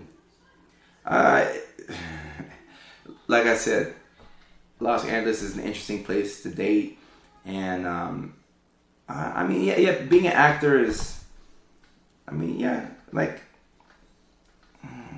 I think being an actor in Los Angeles in the 90s was like sought after. Nowadays, not to say that your brother isn't that guy. I'm not saying that. Nowadays, all the guys in Los Angeles know that if you have status or money in that order, that's how you get the women that you want out there. Braden, my guy. Hey, Braden. I was just in Augusta a couple of weeks ago. I was just out there. I was just in Augusta. I miss you. I hope life is going well. Say hi to your mom. I know she follows me on TikTok. So say hey to your mom, your parents, your little sister. I hope you're doing good. I hope you're doing good, man. I know I need to make a change, but I feel paralyzed. Make that change, though. He stays single so he can focus on his career. That's probably a good move. It doesn't mean that you shouldn't turn down somebody who's the right person, but probably a good move to yeah. There's never been a better time to lock in and focus on yourself than now. So yeah, especially if he's an actor. It's scary now in Hollywood. You know, AI is out, and you know, the acting in Hollywood is forever changed. It's not what it used to be. So yeah, I don't think he needs any additional headaches. Just focusing on himself is a good idea. Good idea. Are neurodivergent, neurotypical relationships common with success? Yes and no. It's just about finding somebody that, you know, wants to make that choice to thug it out with you. That's what it boils down to. Somebody wants to thug it out with you. It boils down to that. I know it's the moment you stop stressing about dating, someone quite literally falls into your lap. But yeah, I will say that's true. That's kind of how it works. Because like if you're out here and you're thirsty for somebody, then that energy is palpable. Like you'll probably repel people unintentionally, because you'll be like a dog that hasn't had water in a couple of days. Like when I forget to give my dog water, she goes to the restroom and she starts trying to get water from the toilet bowl. Yeah, and don't call the animal people on me, because my dog is, I take good care of my dog. All right, so she gets water. We got water here at the house. Damn it, she's drinking water right now. But sometimes, let's say I get to the house late. She might be drinking water from the tub. She's thirsty. So if you perseverate about finding your person, I don't even believe in like your person. Like you find somebody you gel with and you make a choice to stick it out with them. We don't have to get romantic about this. You look thirsty. I look thirsty. I ain't thirsty. I'm good. We good over here. I ain't thirsty. I'm just acting. I ain't thirsty. Braden says life has definitely been questionable, but still getting through. Braden, I love to hear that. Life gets life in sometimes, and I think like as guys, we don't talk about what we go through, but hang in there, Braden. Life is not always perfect, but life is good. Life is good. I find it very hard to date neurotypical, so peaceful and insightful. Yeah, I would say that I kind of find it hard to date neurotypical as well, and I don't do it on purpose, but I don't remember the last neurotypical girl I've dated.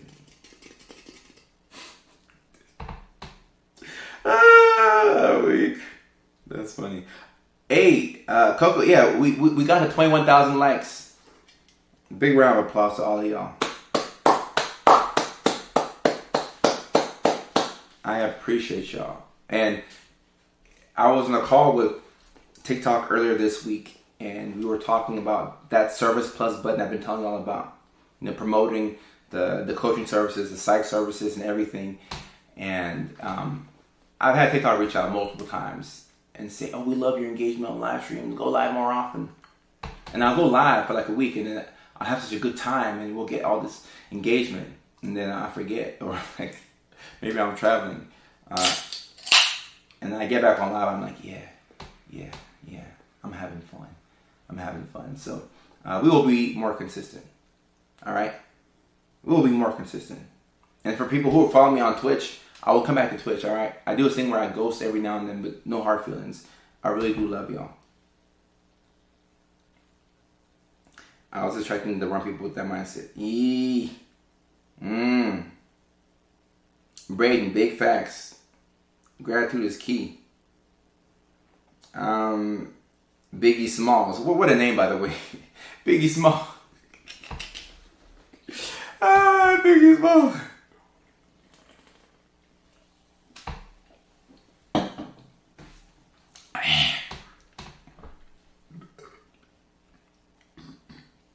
I shouldn't be drinking water this late at night because I'd be waking up to pee. I don't know why y'all needed to know that, but How do I communicate with my significant other that I have goals? I do, but I somehow don't show that. You should communicate by doing. Don't talk. Just do what you want to do. Don't, like, talk is cheap. Talk is cheap. Just do the damn thing. You say, well, I want to be a workout trainer, or I want. Just start taking those classes. Just start doing it, because you can communicate without talking.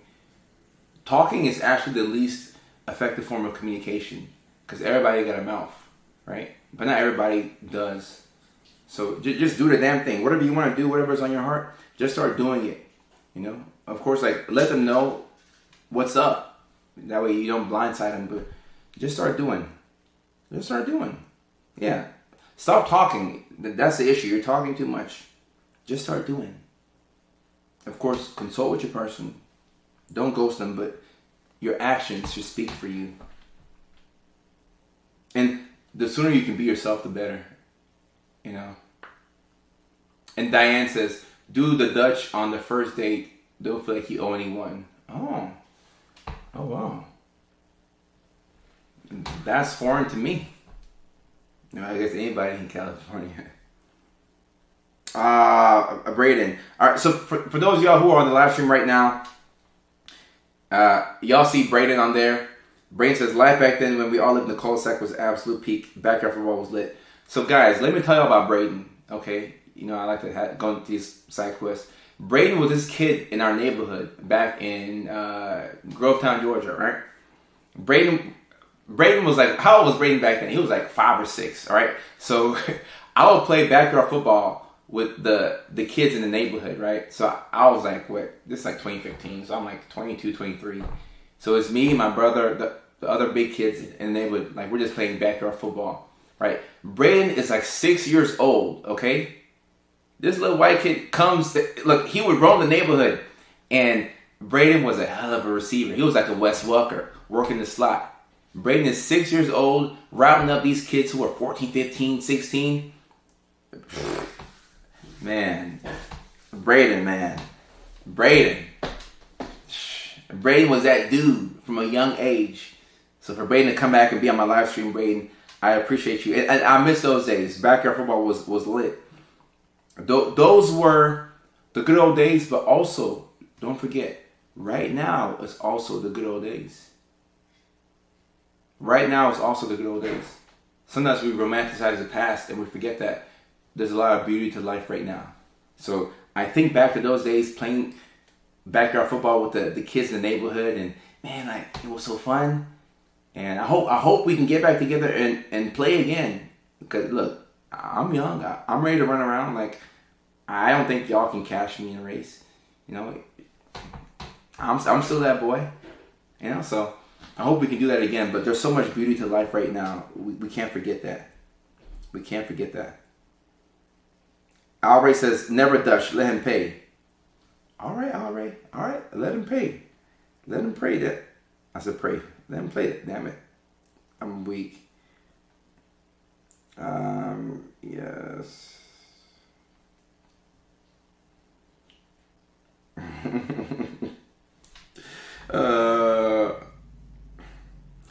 Biggie Smalls, I appreciate you. And the time that we have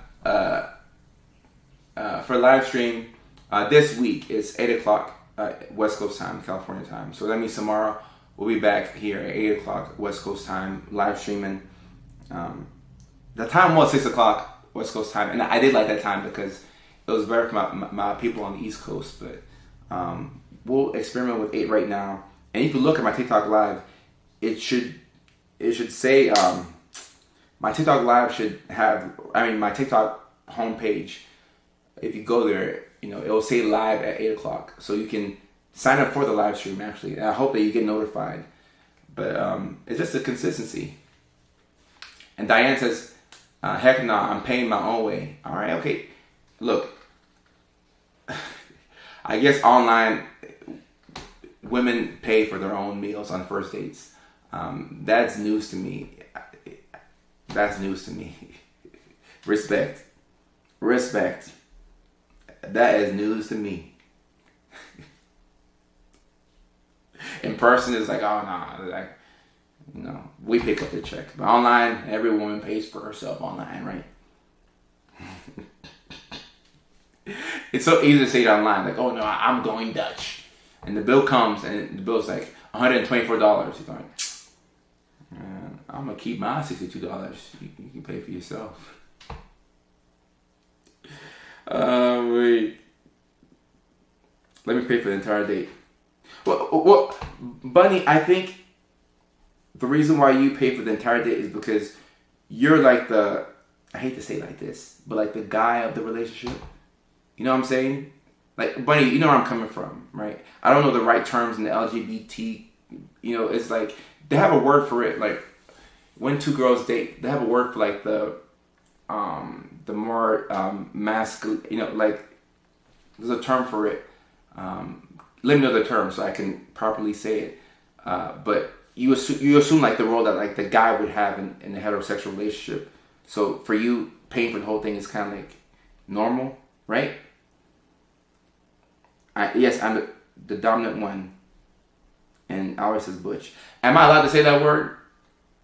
Because look, we've had a really good live stream. We have 23,000 likes, okay? So don't tell me to say any word I can't say, alright? So let me know if I can say that word. You know, Bunny is the OG in this live stream, so Bunny gets it. But I don't know if the rest of the community is cool with that. Brain says, what time to be alive? Yeah. No, one day in the future, we're going to be looking back at October 2025. I'm like, man, you know, that night we were on live. Like, yeah, that was cool. That was cool.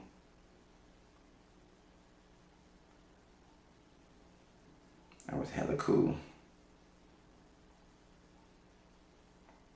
I did relax. Oh, hey, no, we got... Actually, Coco, you were a big part of us getting the 23,000 likes. So, yeah. But, yeah, Bunny, as a dominant one, I think you take on the pain of being like, you know, like the role that the guy has. I am a femme who prefers other feminine women. Look, I learn something every single day. So the term, I'm a femme who prefers other feminine women. Okay, so you're like a girly girl who likes girly girls? Look, I'm a straight guy, so you have to break this down for me in very simple terms. My brain cannot do a lot. I mean, I can do comedy and psychiatry, but like that's about it.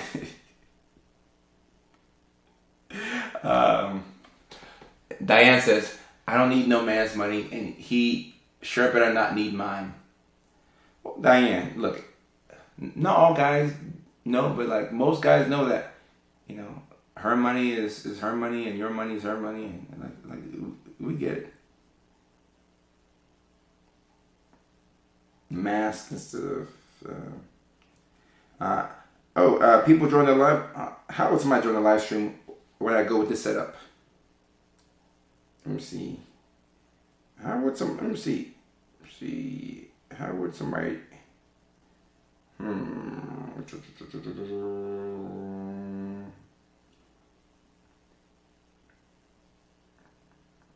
me see. I'm learning the system right now.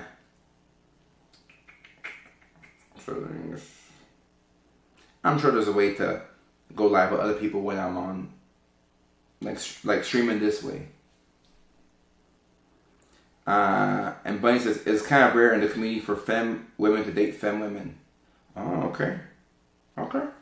Did not know that. It's usually a masculine woman and a feminine woman. Okay. Well, Bunny, look, in this economy, if you are a femme woman who prefers to date other femme women, if both of y'all are femmes, I mean, shoot, let the other person pay. You know, you a femme, she a femme, is equal. she can pay for the check. That Braden kid sound like a baller. Guys, I'm telling y'all should have seen Braden in the neighborhood. And guys, look, I was playing quarterback. So, you know me, like, I'm a mobile quarterback. I like to run. I like to take off.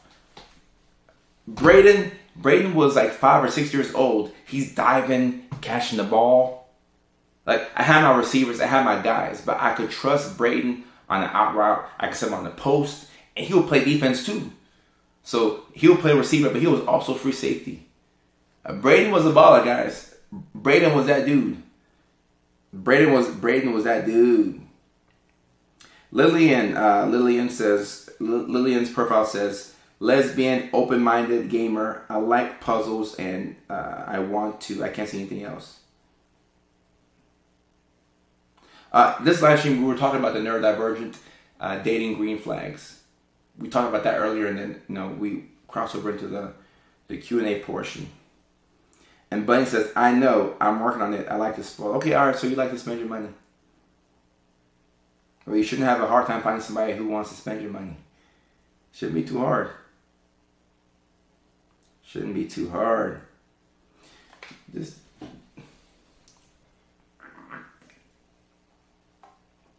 sparkling water tasting weird. Diane says, I ain't paying all now. No. All right, Diane. You can save your money. In this economy, save your money now. Save your money.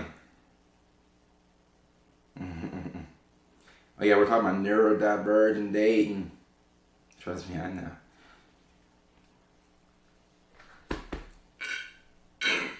Ooh, excuse me.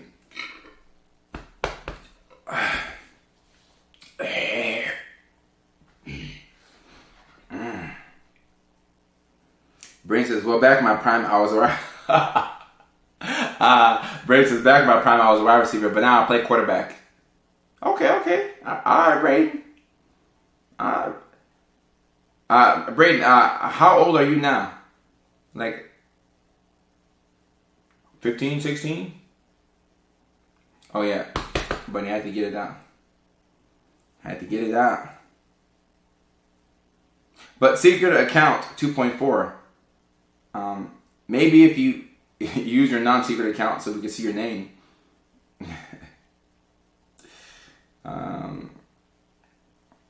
Let's see, boards. Q. How do we even do this? I better learn how to do this. So many features I got learn on the TikTok Live.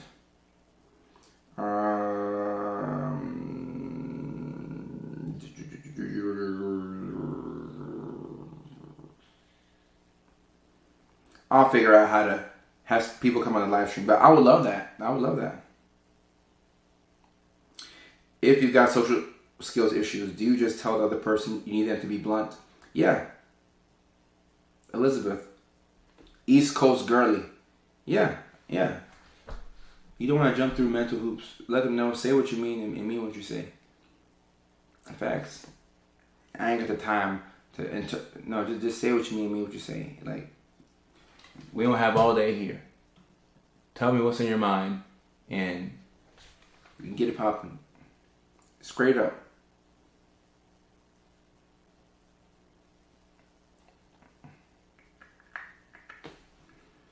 And shout out to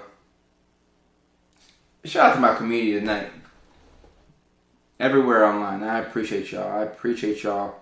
We have gone to 26.8K likes in the last stream, and I never pay attention to the likes. I will now. I like to swing for the fences. Let me see who we have here. Real time top 10 creators will get featured in search. You got Clinton Wright, who got 128,000 likes. Alondra got 101,000 likes. Haley got 96.8K likes. What the heck is Haley doing to get them likes? The real Catherine Rojas, 69.8K likes. What's Catherine doing to get all these likes? Petro, 58.6K likes. Dr. Carter Sarfo, 26.9K likes. And I'm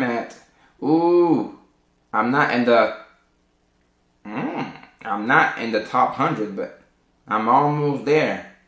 We got Lucky Spearman, 27.4K likes. And he's screaming right now. Okay, don't worry. We're gonna make it to the top of the board. I promise you. I have faith in this community. We'll get there. We'll get there. Take a little by little. Take a little by little. We're gonna catch up with Tyler. I see you, Tyler. I see you, Clint. Play Pretty Boy Ali. I see you, Jemima. Chad, I appreciate y'all. Braden, no, I don't own that house anymore. I don't own the house anymore. Yeah, so nobody is at that house. I sold it. And I don't have regrets in life, but knowing what I know now, Braden, I would have kept that house in Georgia, okay? Because I ended up moving to California to pursue my dreams, and a house in Georgia would have been very helpful for tax purposes. If you are with the IRS, don't reveal yourself, because made me a little nervous. But knowing what I know now, it would have been nice to have kept that house in Georgia, because I don't have any kids, that I know of, and tax write-offs are what I always look for. I sold the house to one of my good friends, by the way. So I'm not sure what he's doing with it, but that house is very special to me. I have thought about buying it back. I really have. I don't know. I still might, but I thought about buying that house back. So don't get me started now. I'm thinking about it. Not seriously, but I've given it some thought. So if I do buy that house back, Braden, we're gonna have to get all the guys back and have another flag football game. I mean, not flag, but like backyard football. Like that'd be cool. That'd be really cool. No, Bunny, that's a joke. I don't suspect that I have any kids. I say it as a joke, but I don't have any kids. If somebody tried to hit me with something, crazy, my lawyer and I would go to war. But if I had kids, I would take good care of them. I ain't no deadbeat now. Els says, how do you start to distance yourself from someone who isn't as interested in you? Oh my goodness. That's a great question. How do you distance yourself from someone who isn't as interested as you? I believe in just being kind. So if somebody has a crush on you and you don't like them back, you don't have to be mean about it. You don't have to embarrass them or make a big scene out of it. But you do have to be somewhat clear about the fact that you don't have interest in them. And if I was in that position, I'd say, I appreciate you, but I see you as a friend, and there's not any romantic interest there, but I certainly enjoy talking to you, and it's cool seeing what you're about. But I wouldn't lead the person on. I wouldn't. Is this not fair? Sometimes people don't get the hint, Yeah, Jake got a kid. Shout out to Jake. Jake has a kid. Yeah, rejection is for your protection. Right, and when somebody doesn't like us, it doesn't mean that we're not good. This means that it's not the right fit. That's all. So the rejection will help point you back into the right direction. But it can be hard to let somebody know that you're not feeling them. It can be really hard. Elizabeth says, if you're not hooking up, does that mean you're in the friend zone? It doesn't mean that you're in the friend zone. You could be. You could be. But it doesn't mean that you are. The friend zone is a very interesting place. Because when you're there, it's kind of hard to get out of it. And even when you do get out of the friend zone, you would want to be somebody's first choice. So it can be a challenge that you pursue, but I don't recommend, clawing your way out of the friend zone.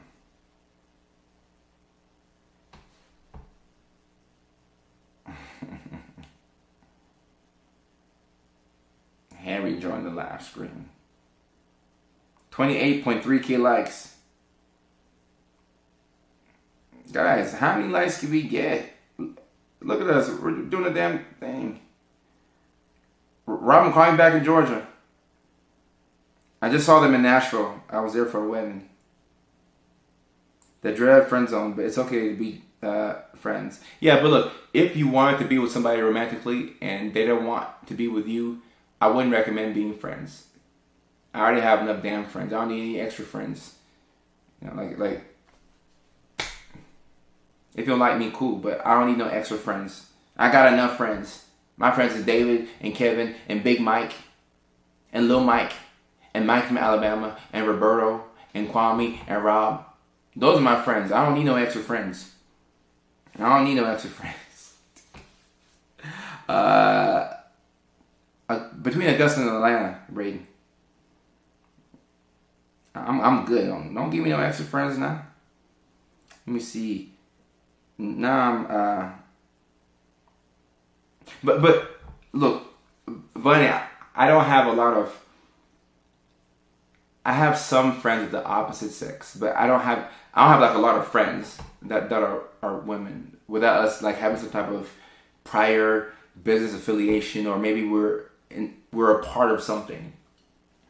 You know, so I do have maybe more female friends than the average guy, but I think that has to do with me being in California, being in content creation, stand-up comedy, acting, but there's some type of reason for our association. I'm just not a big fan of, you know, I'm not saying that I need a reason to be friends with women, but it's just, you know, keeping myself out of trouble. You feel me? Japan. Love from Japan. Mimi Lucy, I appreciate you. Somebody is Okinawa too. Hey, shout out to all my people from Japan watching. Y'all watching me from tomorrow. That's pretty cool. Thank you very much. I appreciate that. Oh, Braden, sorry to hear that. I don't think I met your grandfather, but rest in peace, Braden. I don't think I met him. I don't think I met him. And let me see, what's the leaderboard like? Ooh, I got some perks. What perks I got? Elite awards, badges. Okay, I got some badges here.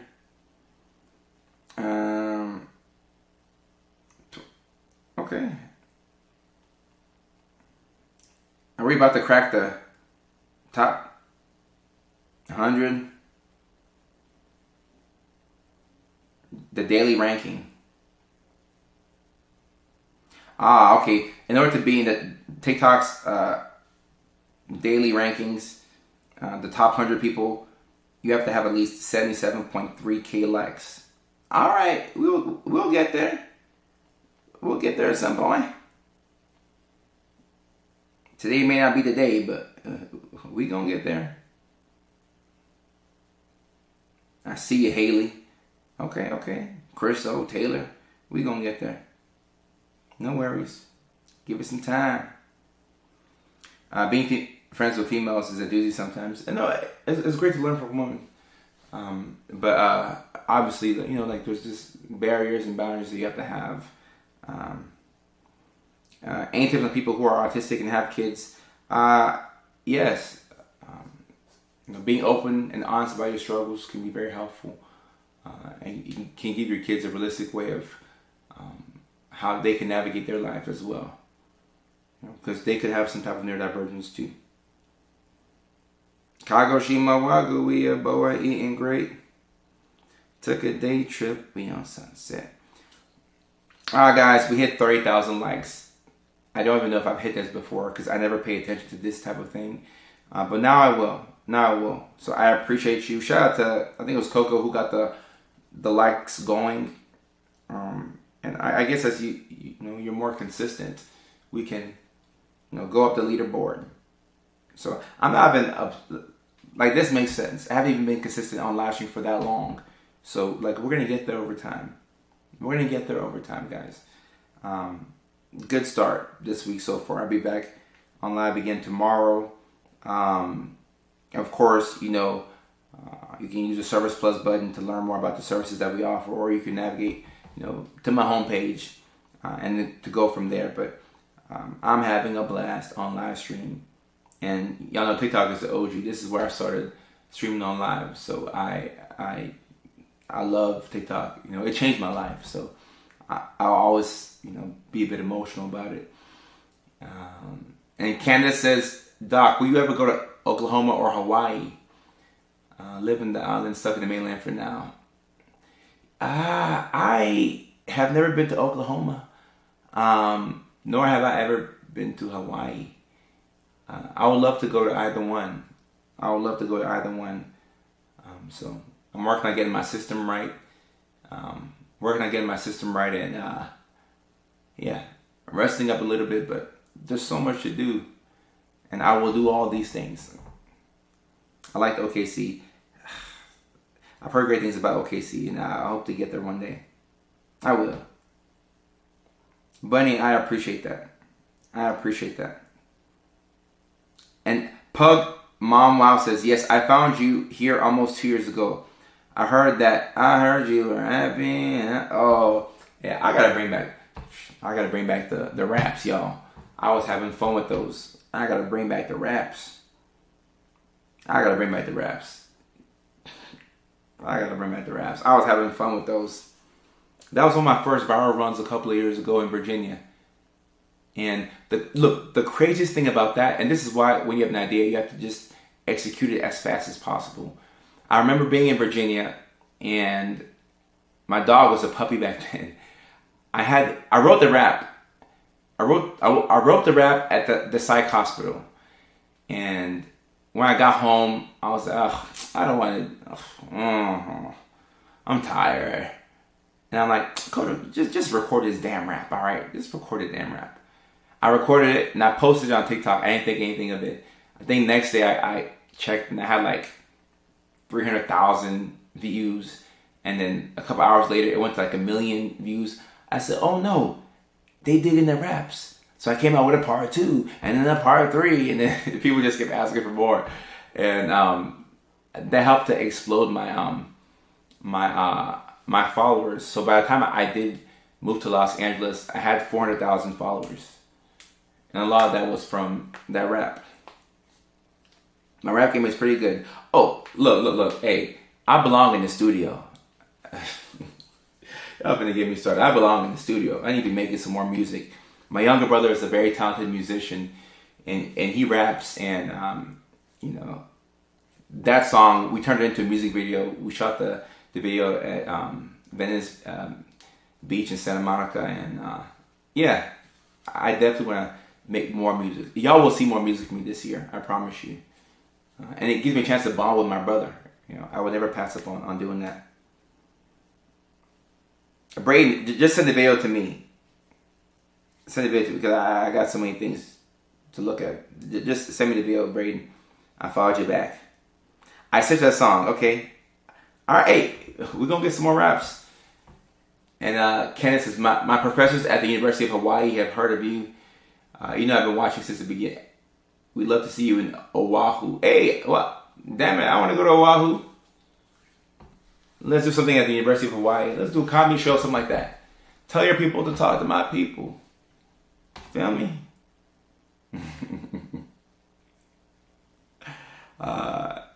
Ish Major. I be rapping.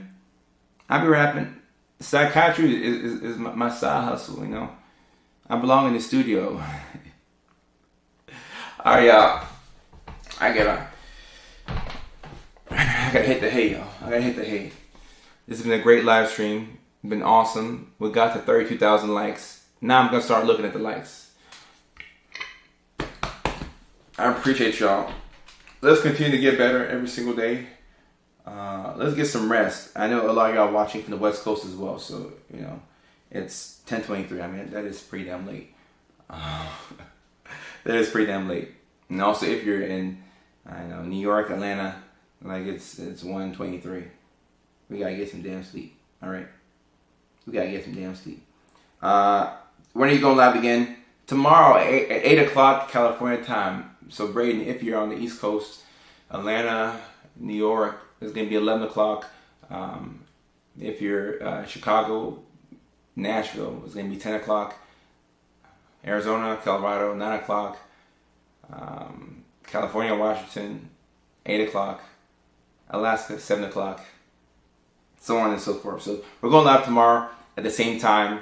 And my page will have the schedule. So, all right. So Brady, if you're in Alabama, then 8 o'clock West Coast time is 10 o'clock, because Alabama is Central time, to my knowledge.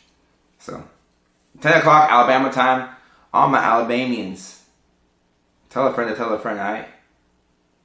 Okay. All right. I love y'all and I appreciate y'all. Thank you for giving me this platform.